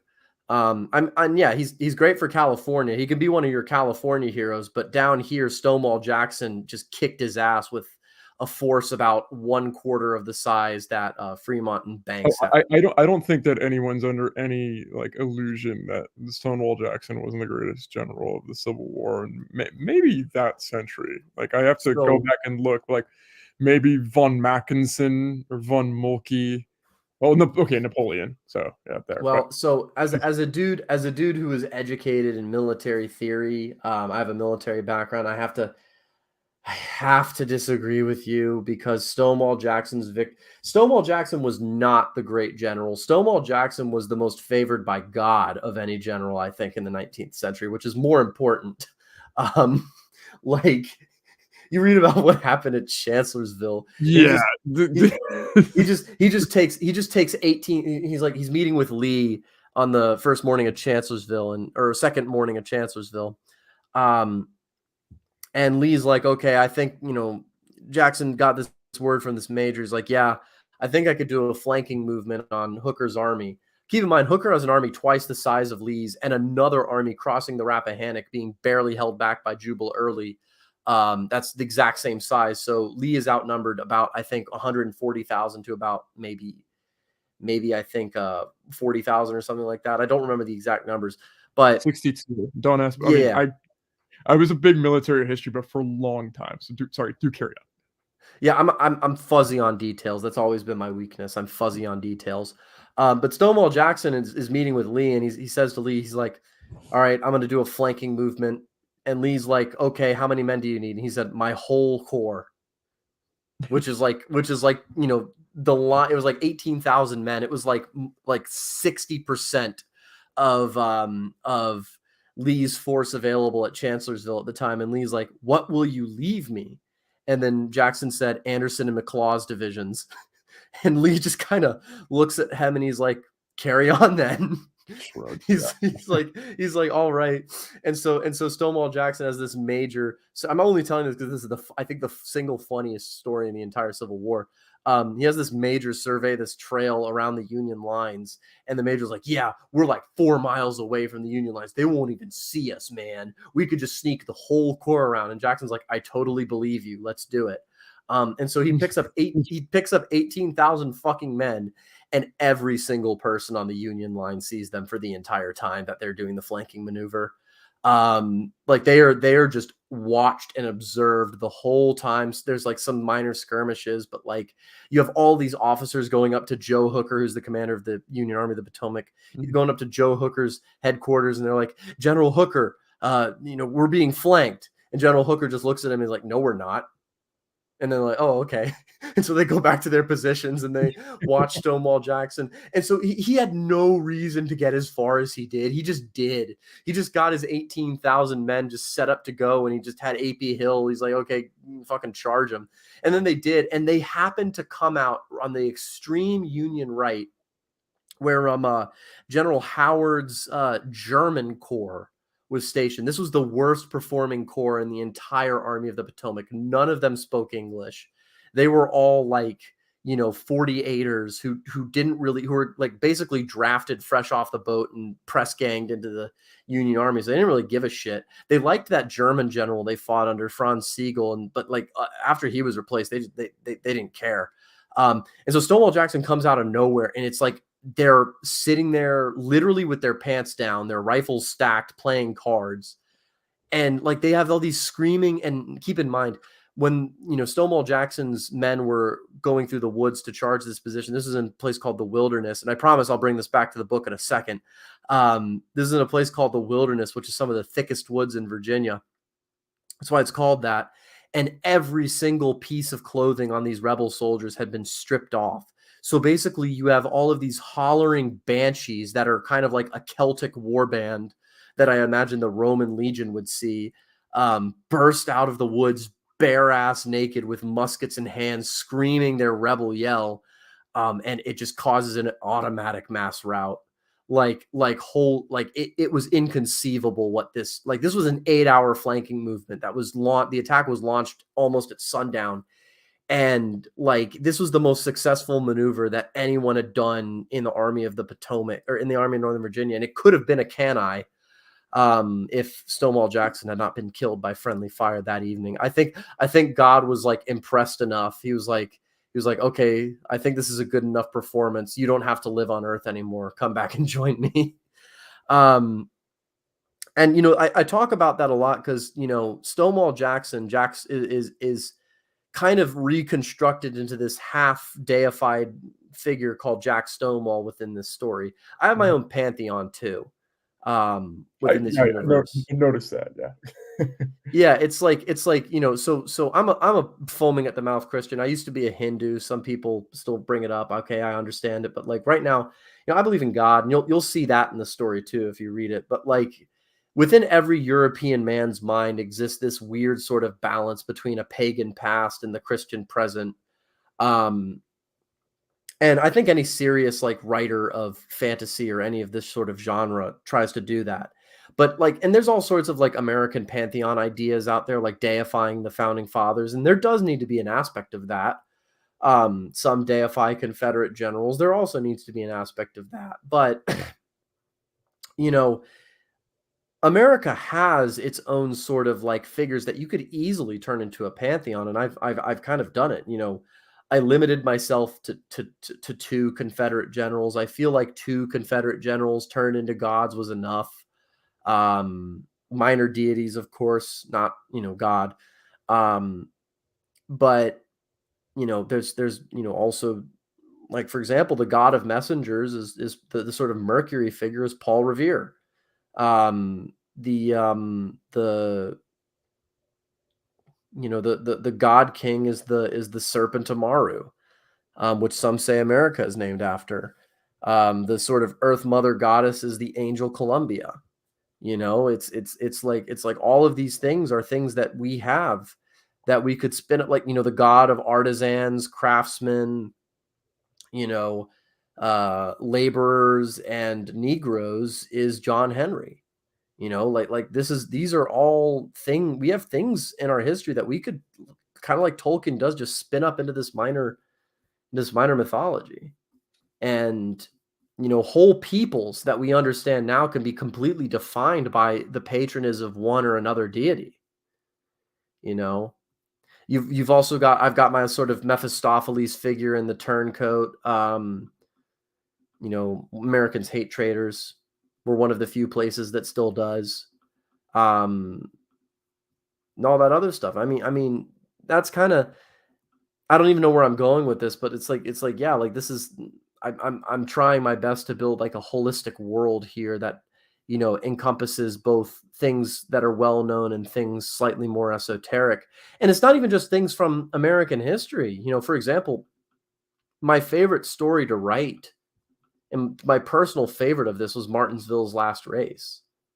You know, that was my favorite story to write. And that's just because like, you know, NASCAR in many ways is one of these like was one of these few places where heroes, you would still see heroes compete against each other every Sunday in their chariots, and you would see some of them die. That was my favorite of all of them, and I didn't think it would be when I first started reading it. I actually considered skipping it and going back to it because I saw a glimpse of there's a dragon involved. I'm like, all right, I want to read the dragon story. And I was at a pie shop that you know does a good London fog across the street from the gym I'm training out of, and I was just like, yeah, I want to read the dragon story, but I stuck to it, and I was so glad that I did. Like that story legitimately blew me away. I'm not gonna lie. Like the story of the Klansman had me on the edge of my seat. It was very entertaining, especially you know the dueling fiddlers. That in essence too was like very much like fighting, which is why I enjoyed it so much. It's like high IQ fighting, right? Most fighters I meet aren't thinking at a certain level. That was reminiscent of high level hand to hand combat, but just in fiddling. So I really enjoyed it, and that had me at the edge of my seat. But the race story just had something that how do I put this? It had something more than most myth stories. It wasn't formulaic by any means, even though that story has been told before, like in structure. But you gave it a kind of life, you gave it a kind of, I don't even want to say madness, but its protagonist had a level of commitment that most people would actually just deem quite literally insane. And you even touched upon that with and I love the way you framed the memory in the library. Like I forget, I'm paraphrasing, but you said the word spoke basically from 3 years ago, as if someone was saying it right then and now. I forget the exact way you phrase it, but that just Hold on. A long removed voice spoke in a longer removed hall, and the silence that followed slammed shutters on the memory before it could continue. that yeah, that it's not just where you're taking the stories. It's not just the subtext that you're lining a lot of things with. And for something that is, again, it's like prose for volume, a la Faulkner. It has more subtext to it than you might think. But towards the end, as it carried on into like essentially the outer stratosphere and then the cosmos, both in essence and quite literally in terms of the plot, um, you went into a threshold of reality. You went past a threshold of reality that is still reality that most people would beg would beg someone to be capable of expressing if someone could give that to them. And in this day and age, most people in like in TV shows, they'll just opt for interdimensional travel or time travel, right? That's the best way that they can express it. You didn't box that in by any means. You didn't box that essence in to give that story life. And that's also the same tightrope I was just talking about before. That could have gone either too literal and boring, or it could have gone just been absolutely ridiculous. But you managed with the prose that you cultivated to stay on that tightrope. Yeah, I mean, the thing is like the best way to write a story that people, don't know how you did it is to sit there and not know how you yourself did it. Like I have no idea how the fuck I wrote that story. Um, I just kind of sat there and I'm like, oh, this would be cool, and oh, this would be cool, and oh, this is a cool little motif, and oh, this is a cool little thing to throw in here. And it's kind of I was a bartender for a while. Oh no shit! So Yeah, I was a I was a cocktail bar manager and bartender for 5 years. Yeah, hell yeah, hell yeah, yeah. No, it's one of the better professions for writers and creative people just because of the big time. sheer amount of people you meet. I poured drinks for Lucifer once. That's a story for another day. You too, really. Yo, yeah, no, apparently everyone has. We should exchange Lucifer stories at the end, but do carry on. Yeah, no, I found this out like after it happened to me. Apparently everyone has. Um, which it's almost like a rite of passage for a bartender. Um, but um, but but yeah, man, I mean, I just kind of like I just imagine like like with this story, I just figured it was like it's like imagine taking autism to as far of an extreme as you possibly can and then breaking the firmament with it. Yeah, it's pretty accurate. It's like, Mama, why is he racing around the track like his life depends, or like someone's chasing him, or like he's actually racing? I don't know, but you can't. Don't come back here. Don't look at that. Like that really, that really is exactly what you described. It's like it's ascending optimism. We have a running joke that in AFF that all the guys in it are just, I'm just weaponizing a ton of autists. Like my goal is to create God-fearing weaponized autists who can lift 600 pounds, run sub 5 minute miles, and throw head kicks that can, you know, permanently rupture craniums. Like, um, that I think that's pretty accurate, especially in the way that you had it as a scholar versus the protagonist, right? So right off the bat, you have the deep Evelo autism that's just staying in the library all day long, and then having a drastic shift from that and going to this far off lost track. Um, yeah, no, that story. I mean, that's something I've been thinking about all day, to be honest. In terms of circling back just briefly, you and I share a distaste of tragedy. Okay, so I was mentioning a guy, the Saxon Cross, Anglo from Louisiana. He's been in the chat saying, Lamau, this is so Anglo pill. write something fun. Oh no, Arthur doesn't do that. Um, he's right. I don't. Fun is not really something I've ever really been interested in. But I despise tragedy because it's just this whiny. It's over, bro. It's so over. Like I just We're all consigned to these terrible choices we make, and anything we do, we're damned. And oh my gosh, candidates, Chase McBride. Hello, Mister. It's so over. We're so back himself. As an aside, Paul, just getting into the deep lore of the Instagram sphere. Uh, yes, sir. this series of podcasts I'm doing is original fiction or original writing, right? After getting out of Orthodox Lent, where we were just talking about church history and being ready to fight to the death, but also being deep in prayer, right? So I'm getting into original fiction and poetry, and Chase McBride has a moniker named I Candidus. And we have this running joke. He has this habit of saying, I will now be taking a hiatus for 6 months. And then the next day he'll come up with 5 just stunning poems, and you'll ask him about it and be like, I don't know. I don't really know what I was thinking. It's so over you don't even know it. I've been doxxed again by my own self. Yeah, he's had 4 different face reveals as well. He's truly he's a one of a kind. It's incredible. His poetry is unbelievable. There are 2 guys in our neck of the woods.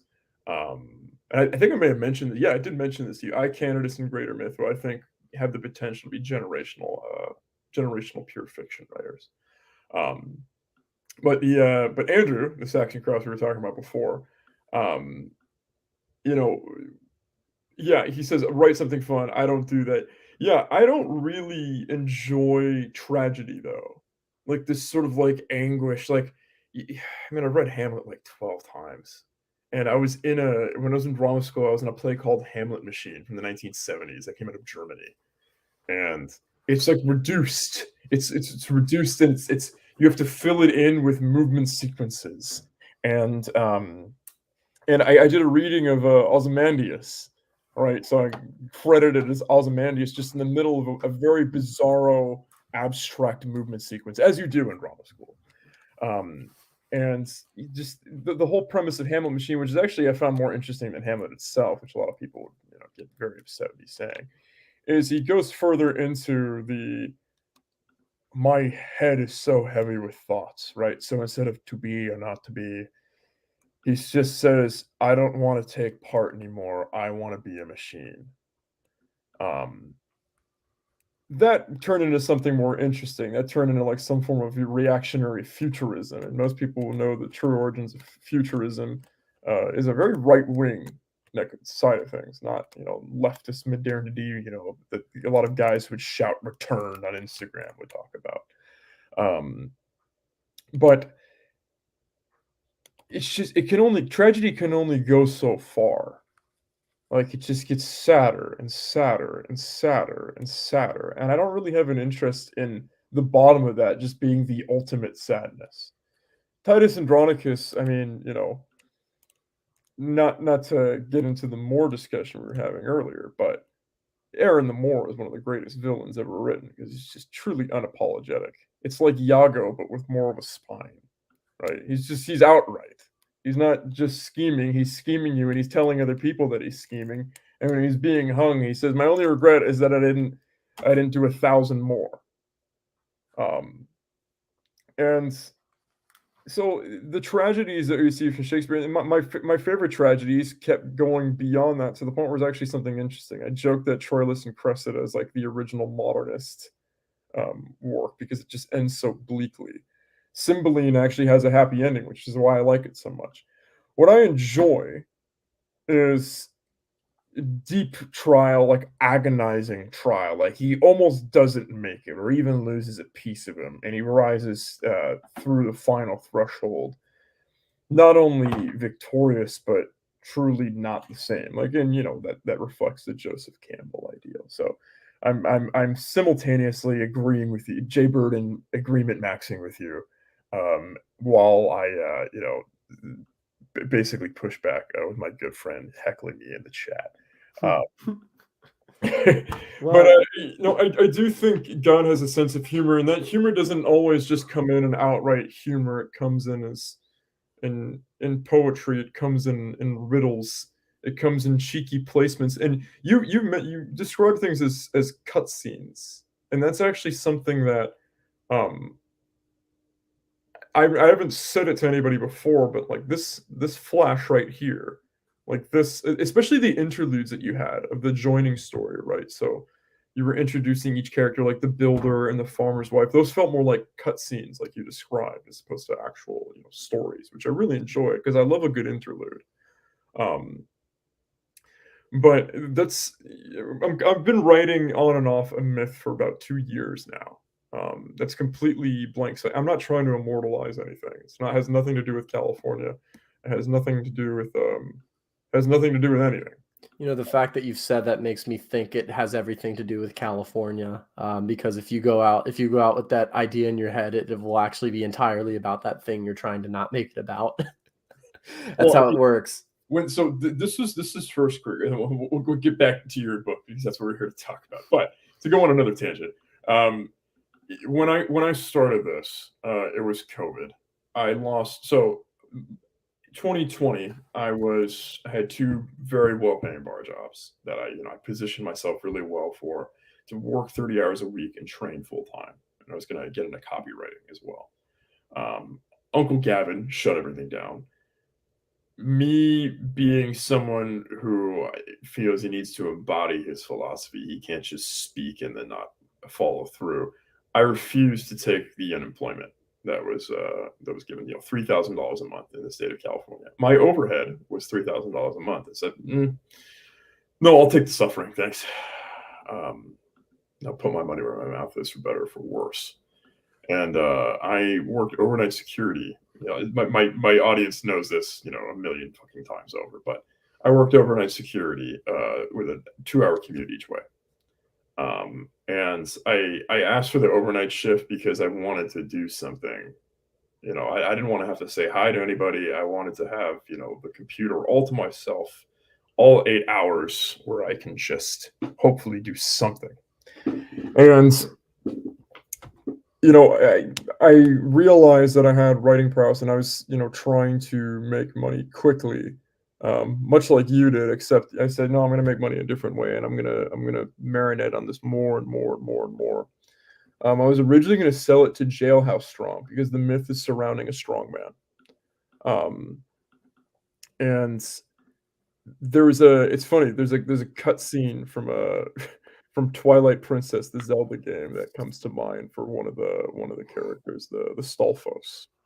Um, and I wanted to create something where I was actually, it's a very Hemingway idea where it's like, I'm just going to bleed everything that I am into a myth. And it's going to be as violent and as visceral as possible. It's going to be agonizing. It's going to be, to briefly talk about AA, it's going to be like the barbarians, right? This new wave. It's terrifying. Like it's a destruction. Um, and you mentioned, a long epic poem as well. Um, I was somewhat striving for that. When I was 10 years old, there was a young author up competition in my elementary school, and they gave you different kinds of stories you could write, little templates. And I saw myth, and I said, "Wow, I think I want to write that." And then I looked further in the description. I made an executive decision at 10 years old. I'm like, I don't think I'm ready to write that yet. Like, no, maybe later in life, 10 years old. And I decided, I think I have that in me. I think I've done enough. I think I've lived through enough. I think I have enough within me that I can bleed something out. That can be the kind of myth that an old man can have PTSD reciting an oral tradition regarding it. Um, I only say now that has nothing to do with California because we've been talking. I mean, I did just with Andrew, the Saxon Cross.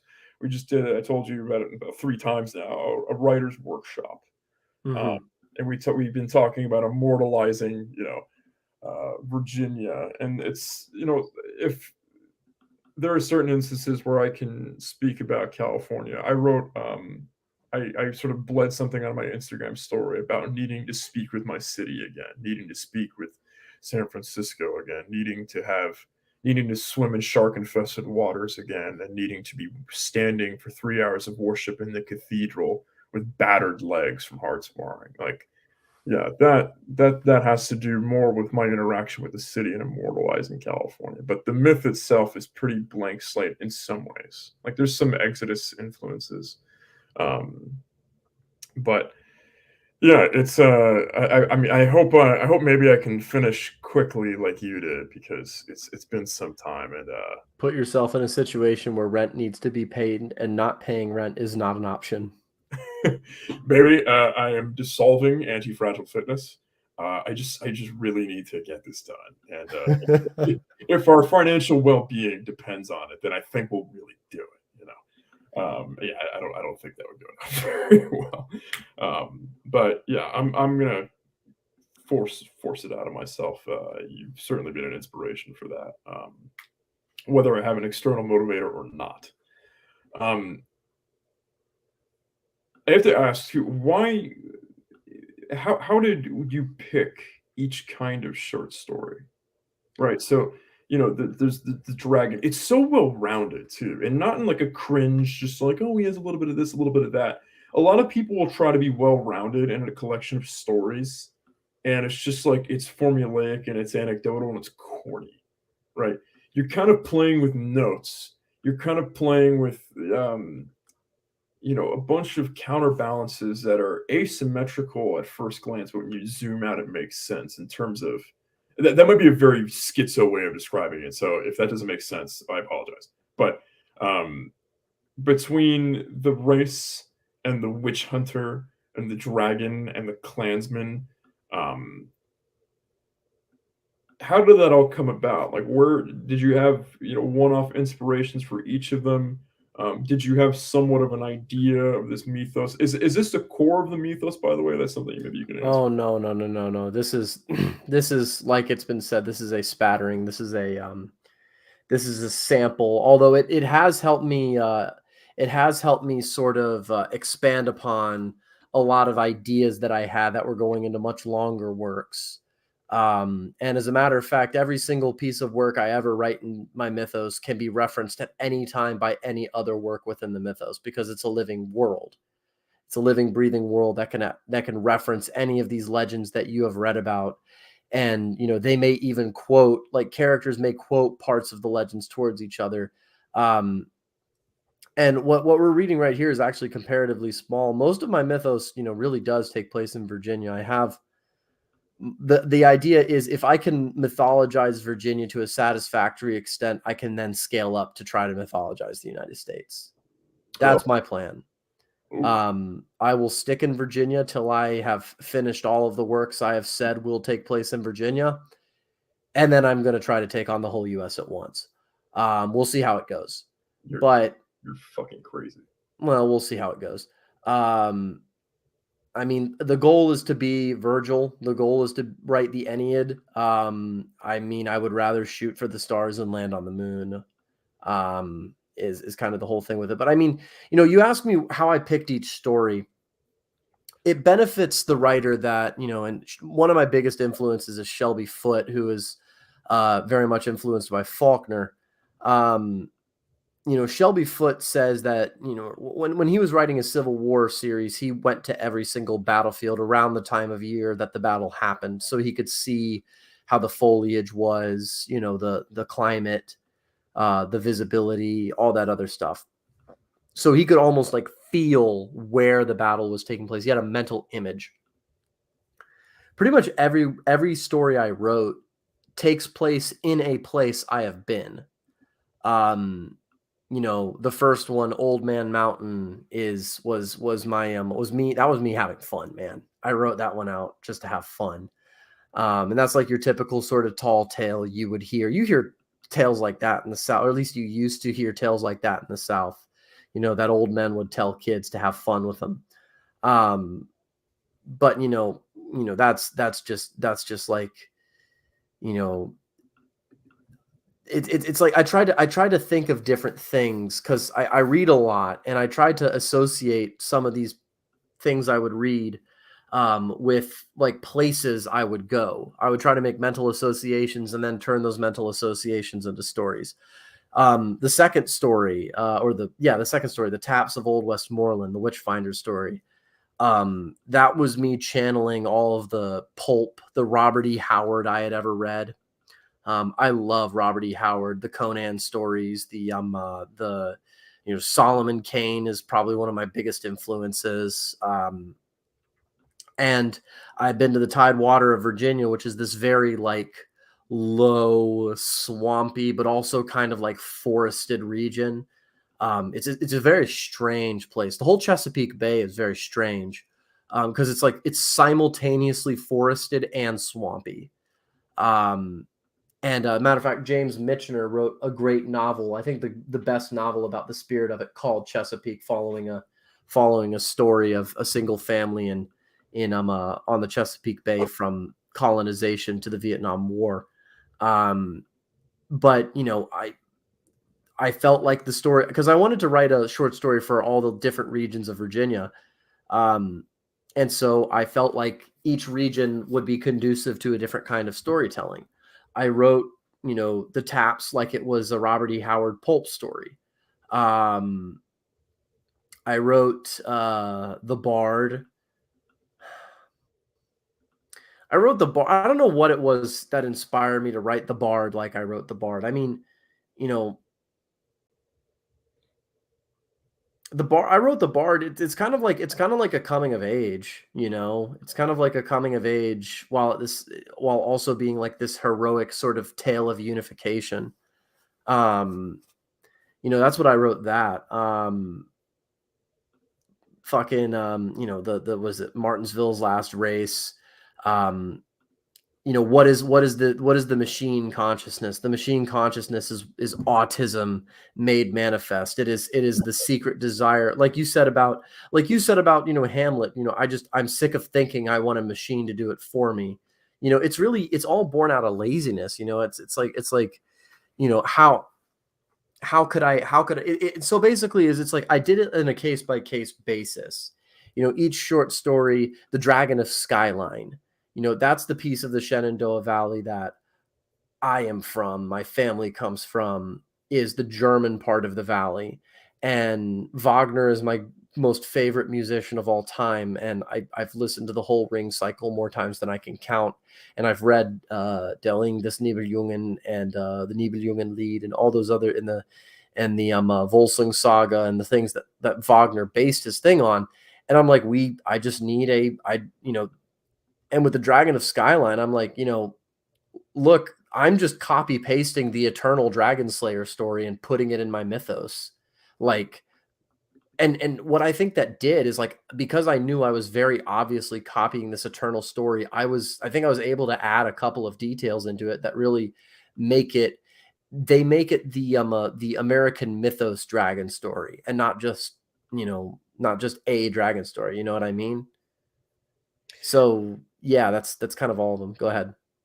Yeah, I mean, especially about the dragon. Those are two things that are typically people are not going to equate. They're going to equate dragons with elsewhere. They're going to equate dragons with China or Europe, right? They're not going to see it anywhere in the New World. But it was appropriately applied, which is why I enjoyed it. Um, you're a fucking crazy person, and for me to call you crazy, I probably got a couple screws loose. You have to be if you want to throw bones at another man voluntarily in a ring. It is the way it is. Um, to attempt to mythologize the entire United States.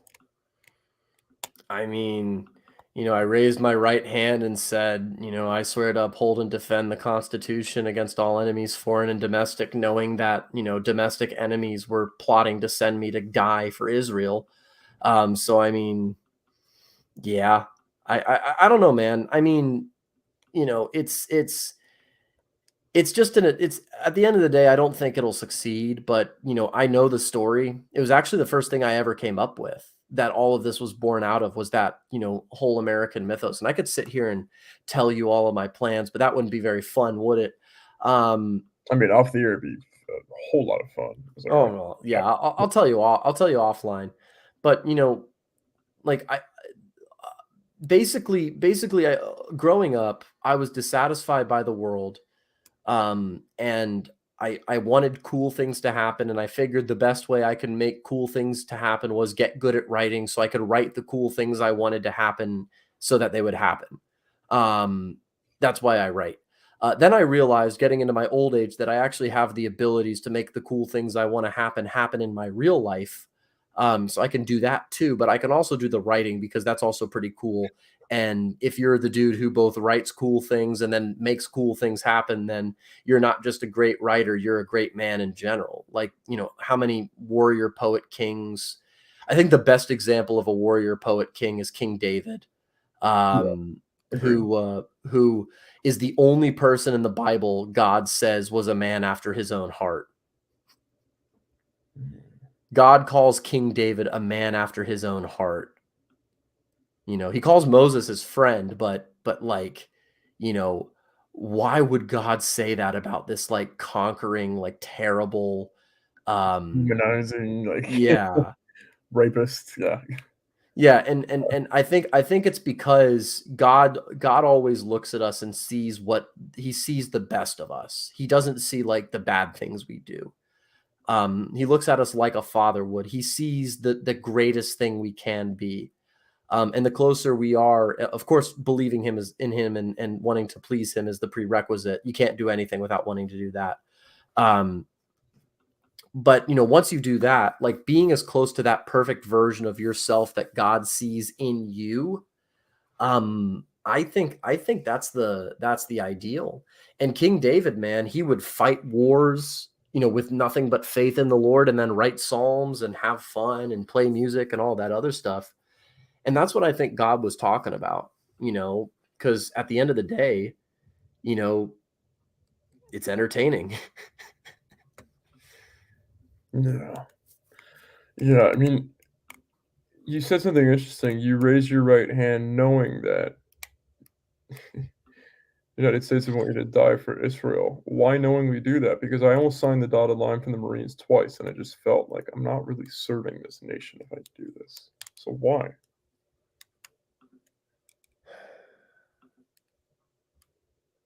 I mean, are you asking me why I joined, or Why why you I why you join, and what if it sounds like you knew damn well what the military industrial complex was, so why still join if you knew that? well, number one, I was joining the National Guard, which is older than, not only is it older than the Constitution, it's older than the Army. Um, National Guard was founded, I think, December the 14th, 1636, when the Massachusetts Bay Colony organized several regiments of artillery. Um, and the National Guard is the most constitutional military establishment because it is a well-regulated militia. It is once a month, 3 weeks in the summer. It is not a standing army. Everyone in the National Guard, more or less, has a civilian job. They have to integrate themselves into wider civilian society. They are not this mercenary caste like active duty army is. They live with each other. They like each other. They're local. A lot of them are from the communities that they are in the guard in. And that's, I'm beyond overjoyed that I found that, and that I wasn't allured by the promise of active duty. Um, Another reason is I didn't want to surrender the institution. As long as this white man is in the U.S. Army, the U.S. Army has not been lost yet. Um, you know, uh, Another thing is I just simply wanted to be a warrior. I just simply wanted to be a soldier. And that was the requirement for me to be a soldier. I didn't care what I needed to do to become a warrior or a soldier, but seeing as how overseas service was not a good idea, best thing I could do was do the thing here. And like it wasn't out of an overt sense of patriotism, not in the real way. I mean, yeah, I do want to serve my country in the way that I serve other people, by doing hard things, and being interesting so they don't have to. Um but like, you know but I did it because it's what I wanted to do in the depths of my soul and what I still want to do in the depths of my soul. In a perfect world, I would be a higher ranking officer right now in the US military because that's where I'm supposed to be, but as it stands right now, I am here on the peripheries of society doing podcast interviews and writing short stories. I see. Yeah, that makes sense, honestly, in terms of National Guard versus Foreign Service. That makes a lot more sense to me because it has more roots in the actual nation itself. So, I was like, are you a madman or like a highly principled and compartmentalized man? But that makes They're the same thing. yeah, yeah, big time. Um, so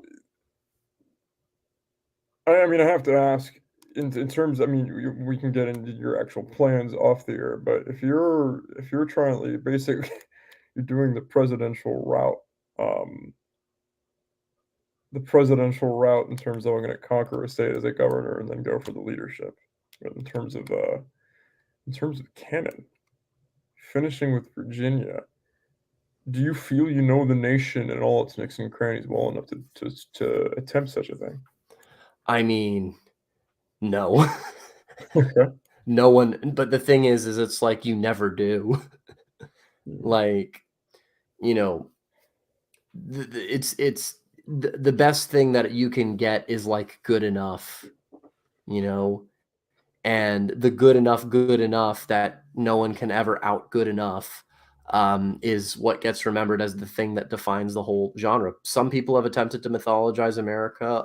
Orson Scott Card did. I don't think he could. He was too much of a sci-fi writer yeah. to do fantasy with his Alvin Maker series, but I like that. This is another influence.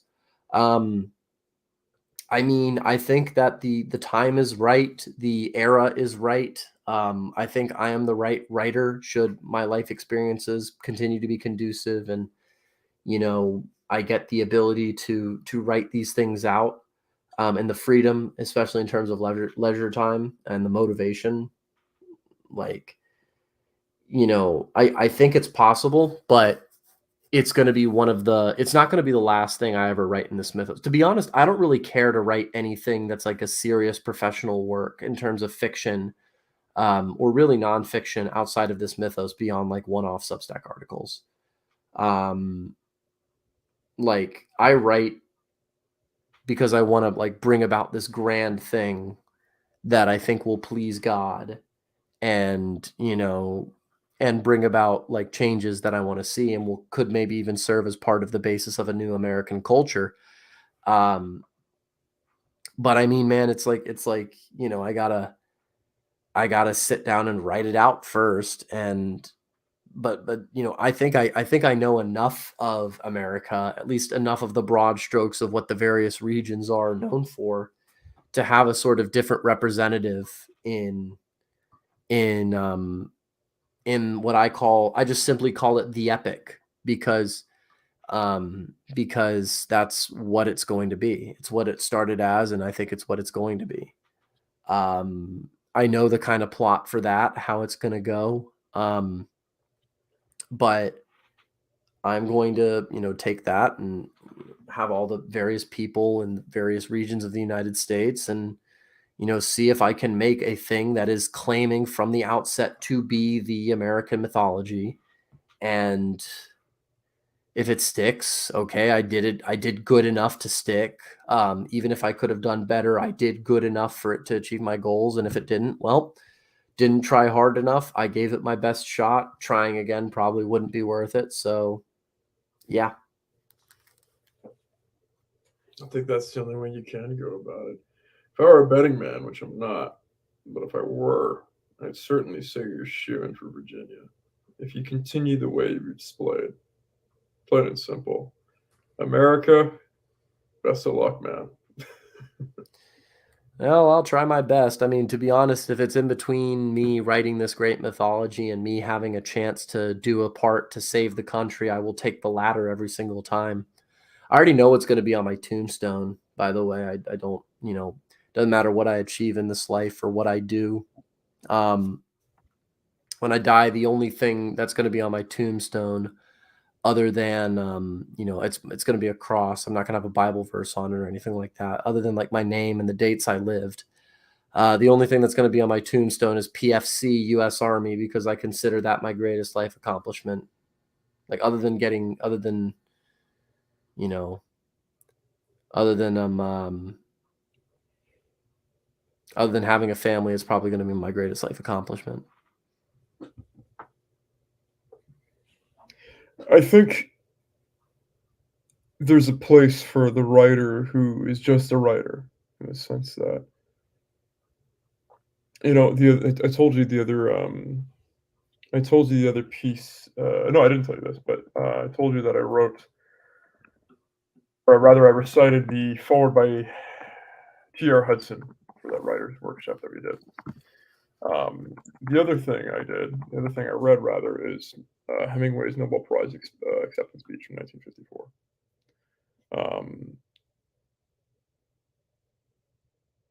He talks about how, quoted exactly, writing at its best is a lonely life. Organizations for writers palliate the writer's loneliness, but I doubt if they ever improve his writing. He grows in public stature as he sheds in loneliness, and often his work deteriorates. For he does his work alone, and if he's a good enough writer, he must face eternity or the lack of it each day.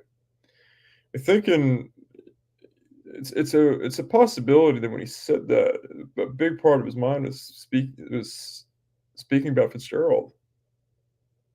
Fitzgerald tapered off, whereas Hemingway picked up steam to the very end. He maintained that loneliness, but he also lived. He experienced much of life. He was a war correspondent. He's an ambulance driver in an ambulance corps in Italy in 1917 during World War One. He lived. He didn't just write. I think there are a handful of men who can just live as writers. They can be the recluse. But I think a lot of the healthiest writers, a lot of the greatest writers, they had something on their feet that was tangible, and that had to do with the daily duty. I mean, Chekhov has that famous line, what is it? Medicine is my wife, playwriting is my mistress. And I think there's a lot of greatness in that. You and I also shared a vocation in terms of bartending. In the cocktail world, there's a man named Augusto Peroni, who's the head bartender at the Connaught. Very, good-looking, well-dressed Italian man who has every reason in the world to be the egocentric bar maniac, but he maintains a humility of service, and he talks about no matter how outlandish the menus are, no matter how grand our achievements, we have a daily duty of service every single day. That resonates. It wouldn't be good enough for me just to once upon a time, I told you about this offline, but my two selfish goals in life that I had before my previous plans were to be a monk, but not before writing something truly foundational or even winning a Nobel Prize in literature and being a world champion fighter. Those are my two selfish goals of skill mastery. It wouldn't be enough for just the writing to be there. That would be an incomplete life. There's no actual duty there. I'm living in the ether at that point, if that's the case. I think you have that understanding, and it's certainly something that I appreciate. Yeah, I mean, it is true. Like, it is true that, that having only one sort of life accomplishment in terms of writing, all writers feel like just because of how they are writers that they are failures, because being a writer is something that only failures do. And even if you succeed at writing, you're still a failure because you were a fucking writer. And I'm being a bit tongue in cheek here. I don't actually really mean this, but because the written word, Shelby Foote didn't think this at all. Shelby Foote thought that the written word was the most important form of expression that human beings are capable of, because it's the only thing that that we can really do that conveys the most with the least. But yeah, man, I mean, I've got goals outside of great writing. I still hope to commission in the US Army. That's still a goal I have. I still hope to be financially prosperous and to have a very large family and a nice estate surrounded by, many great friends who share my beliefs and values, which is why I'm excited to um, hopefully be relocating as to where some of our friends are in the near future. Um, but I mean, like, yeah, man, like holistic lives are, what you want to live. This idea of like autistically specializing in this one field that you just want to be this one thing is how fucking nerds think, man. Nerds think that way. You know, Successful people are people with multifaceted lives, are people who are connecting nodes of multiple sort of ecosystems of individuals. And I mean, that's what writing is. Writing is being the person who can see where the nodes connect, writing about where the nodes connect and following each line to each different sort of specific part. That's writing. You're just like commenting and rebuilding and attempting to understand the human condition, you know? Agreed. Agreed. Yes, someone asked me in a Q&A, said, you could pick writing or fighting. Which is it? You have to pick one. I'm like, oh, fuck off. Like, my first, initial, is my initial sentiment. I said, which one I enjoy more? Fighting. It's not close. Yeah. It's just not close. I love writing. Well, it's like I'd imagine it's kind of like this, right? You'd marry writing, but you want to fuck fighting, basically. If we're doing it like that, if that's the metaphor we're going with. I mean, that's the metaphor you want to go with, certainly. That's But I was a rugby player once, and so that was the saying. You want to marry 15s, but you want to fuck sevens when you're playing rugby. I don't know if you've ever played rugby. no, people tried recruiting me in drama school, but by then I was already like a Muay Thai autist. I was like, no, I have Muay Thai. Like, you want to go to the pub? Muay Thai. Like, oh, you wanna go out to the country? Nope, gonna go to the library and then go to Muay Thai. Like, um, and yeah, I mean, I enjoy it more. But if I had to pick one, if I'm gonna make more of an impact on people's lives, it's gonna be with writing. Right? How many people are gonna watch a video of some title fight I had somewhere? Right? No, they're gonna read a book I wrote, God willing. So, has legs to it. Um, we could probably go at this for quite a long time. What's the length of your Lucifer barman stories? Is it a long one or a short one?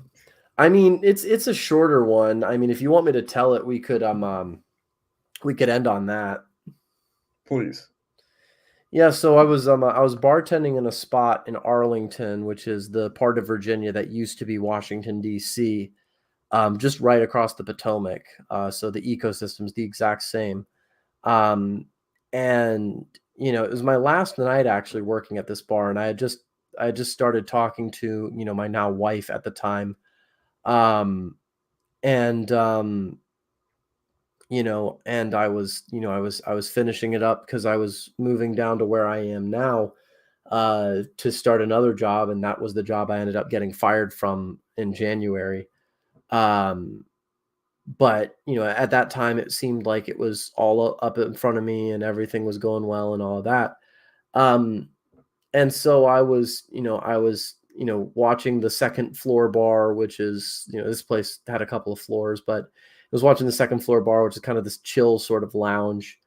Um, and this dude comes in.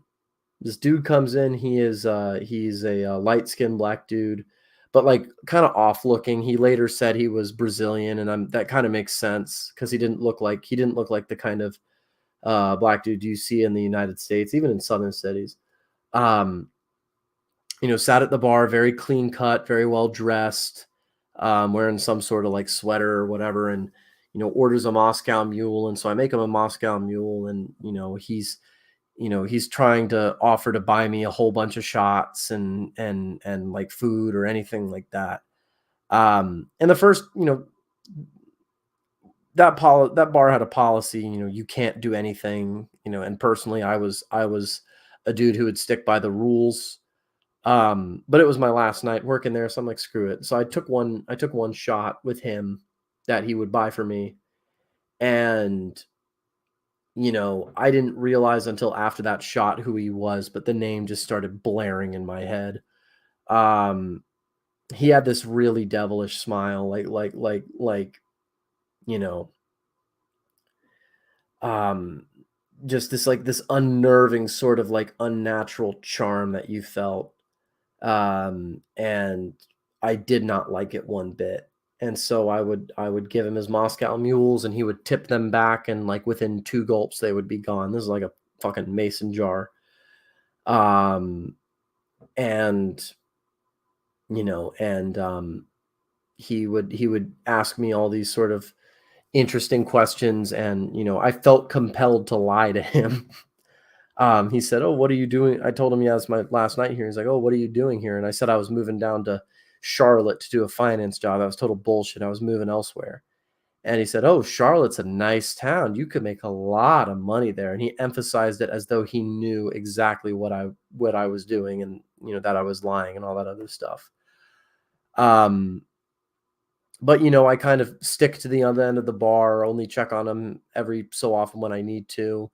I go to close his tab when he said he's ready to go, and you know he he kind of looked at me and tried to say, what is it? Tried to say, "Hey, in Brazil we have this saying," and he said something in Portuguese, and he said, "It's it's the last one," and I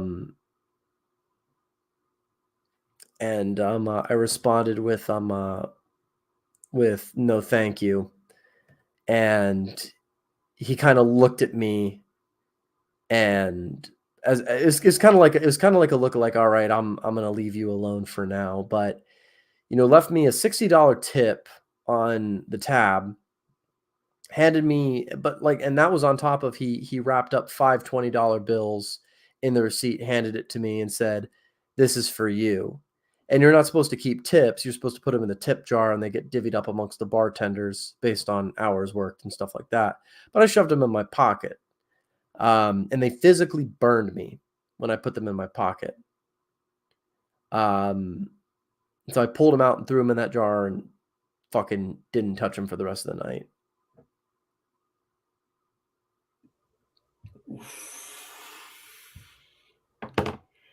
Yeah, that sounds, in essence, pretty spot on. Yeah, accepting something from him is, yeah, no, that's pretty reminiscent, honestly. And I didn't know that. I thought it was just me, to be honest. I partially thought I was crazy when I was visited by Lucifer while I was behind the bar. Um, he, I mean, the fact that it burned you, first of all, it's the acceptance of something. The fact that it burned you and able to give it back, to put it in the tip jar, never look at it again. I When I was leaving California last January to go to Austin, I um I worked at this one place. It was the best bar in the Bay Area, and people who really know the scene would know that. I did a 12-hour shift there every Sunday, and 3 weeks in a row, I had a visitor who said something, and I had just come back to the faith. I was on the road to being baptized in the Orthodox Church after a 3-year, prodigal son period, after 1 year of very devoted inquiry. And I had one former regular come in, say hi. It's been a while. He's a gay man, and he just starts. I noticed the effects of prayer in my life on a coworker that I had for 6 months who's actually gay. But exemplified he exemplified qualities of a Christian, better than some Christians. And I caught, I would catch him checking out girls too. I'm like, okay, what's this guy's deal? This coworker of mine. And he was struggling with addiction as well. And I saw him twice, like, snap, after 80 days of sobriety. He's, he to 10 days away from his 90-day marker, the big milestone. He relapses. I saw this happen twice. So I'm starting to pray for this guy, and I'm seeing this, rapidly improve. I'm seeing the fruits of my prayers. Honestly, that was the only thing that I knew had changed. And I would ask him, "How are you doing?" He's like, "I just feel better. I don't know why." Um, and so this other, gay man came into the bar and said, "I don't pray for people. I actually help them." And I was like, "Yeah, you can do both." Just very aggressive, and I sort of shut him down at every turn. The next week, I had a guy come in saying who was pretty he seemed just kind of how do I put this? He just seemed like a Santa Cruz surf beach bum type, very hipster, very hippie, and he just said, he seemed fine that I gave him a drink and he went to being more drunk, and he starts saying, "You shouldn't go to Austin. You should stay here. You might miss something. Like, if you leave, you'll never really be from here ever again." Like, almost spooky me. I was like, "This is strange." And he left without paying for his drink, and I'm like, I'm not really convinced that was a person.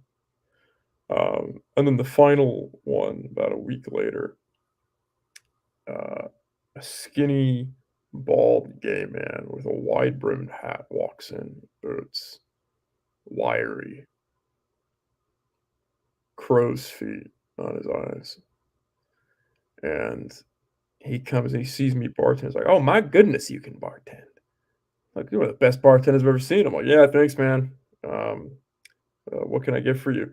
He's like, "Well, I'm hiring, by the way. I'd love to give you a job. I bet you make way more money where I could hire you." And I was just like, "Yeah, I'm actually getting out of here, man. So, yeah."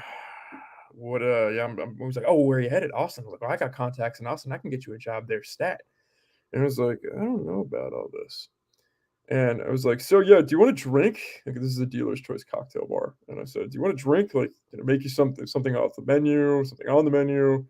He says, "Well, how about you just surprise me?" I'm like, "Well, what base spirit, man?" He's like, "The Holy Spirit." I'm like, "Okay." And I pick a bourbon and I pick a rye for a base. I'm stirring. And he says to me, "Have you ever prayed to God for something and it just didn't work out?"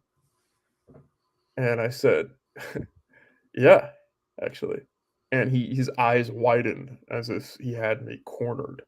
And I said to him, and then I realized what I was praying for wasn't the right thing to be praying for in the first place, and he came back with something far greater, and it just took the wind out of his sails, and I saw that gap of a split second where he just sort of buckled, and he says, "Oh, yeah, I know exactly what you're talking about." And I saw this miracle of light when I was trying to buy this big old poster of Jesus, and he showed me a picture of Jesus from Wayfair, if you remember the Wayfair scandal. Mhm. And I start to look up to him, and he 2 drinks in, he starts to get stranger and stranger and goes into some kind of maniacal laughter when I tell him, like, "Look, I don't really want anything from you, so I'd appreciate it if you just pay your bill." And he took the glide. When I wasn't looking, he walked out with a drink, and when something like that happens, everyone always expected me to deal with it. I broke up all the fights, yada, yada, and I ran out and looked for him, and I felt the need to circle him and not go right behind him, and took the drink out of his hands, and he just sort of, like, ran away laughing. He's like, "That was," and viscerally, like, yeah, that could have just been a crazy person, but I'm sure you can remember the feeling where viscerally your being is just rejecting him. Like, Yeah. it's just something else. Like, you're not I served wine to Mark Zuckerberg once. My being was like, "No, it's not just that I don't like you, like, my being is just saying no. Like, this you're not human, you're something else. It's not a meme. Like, you no, no, no." You gotta wonder why. Yeah, it's like the uncanny valley and all that. It kind of just tells you when something in front of you looks human but isn't. Yeah. Yeah, if we really keep our eyes peeled and remain calm and don't give it any kind of white noise, we can see through things. Plain and simple. Totally true. Paul, this is fantastic. I really enjoyed your book. I think it's, I think we're entering. I've mentioned this before. I think we're entering the postmodern era, and I said that I've said before on this podcast that literature would reflect that, and I think you're the first sign that I've seen that I'm right. I hope so. I mean, John David Ebert called it hypermodernity.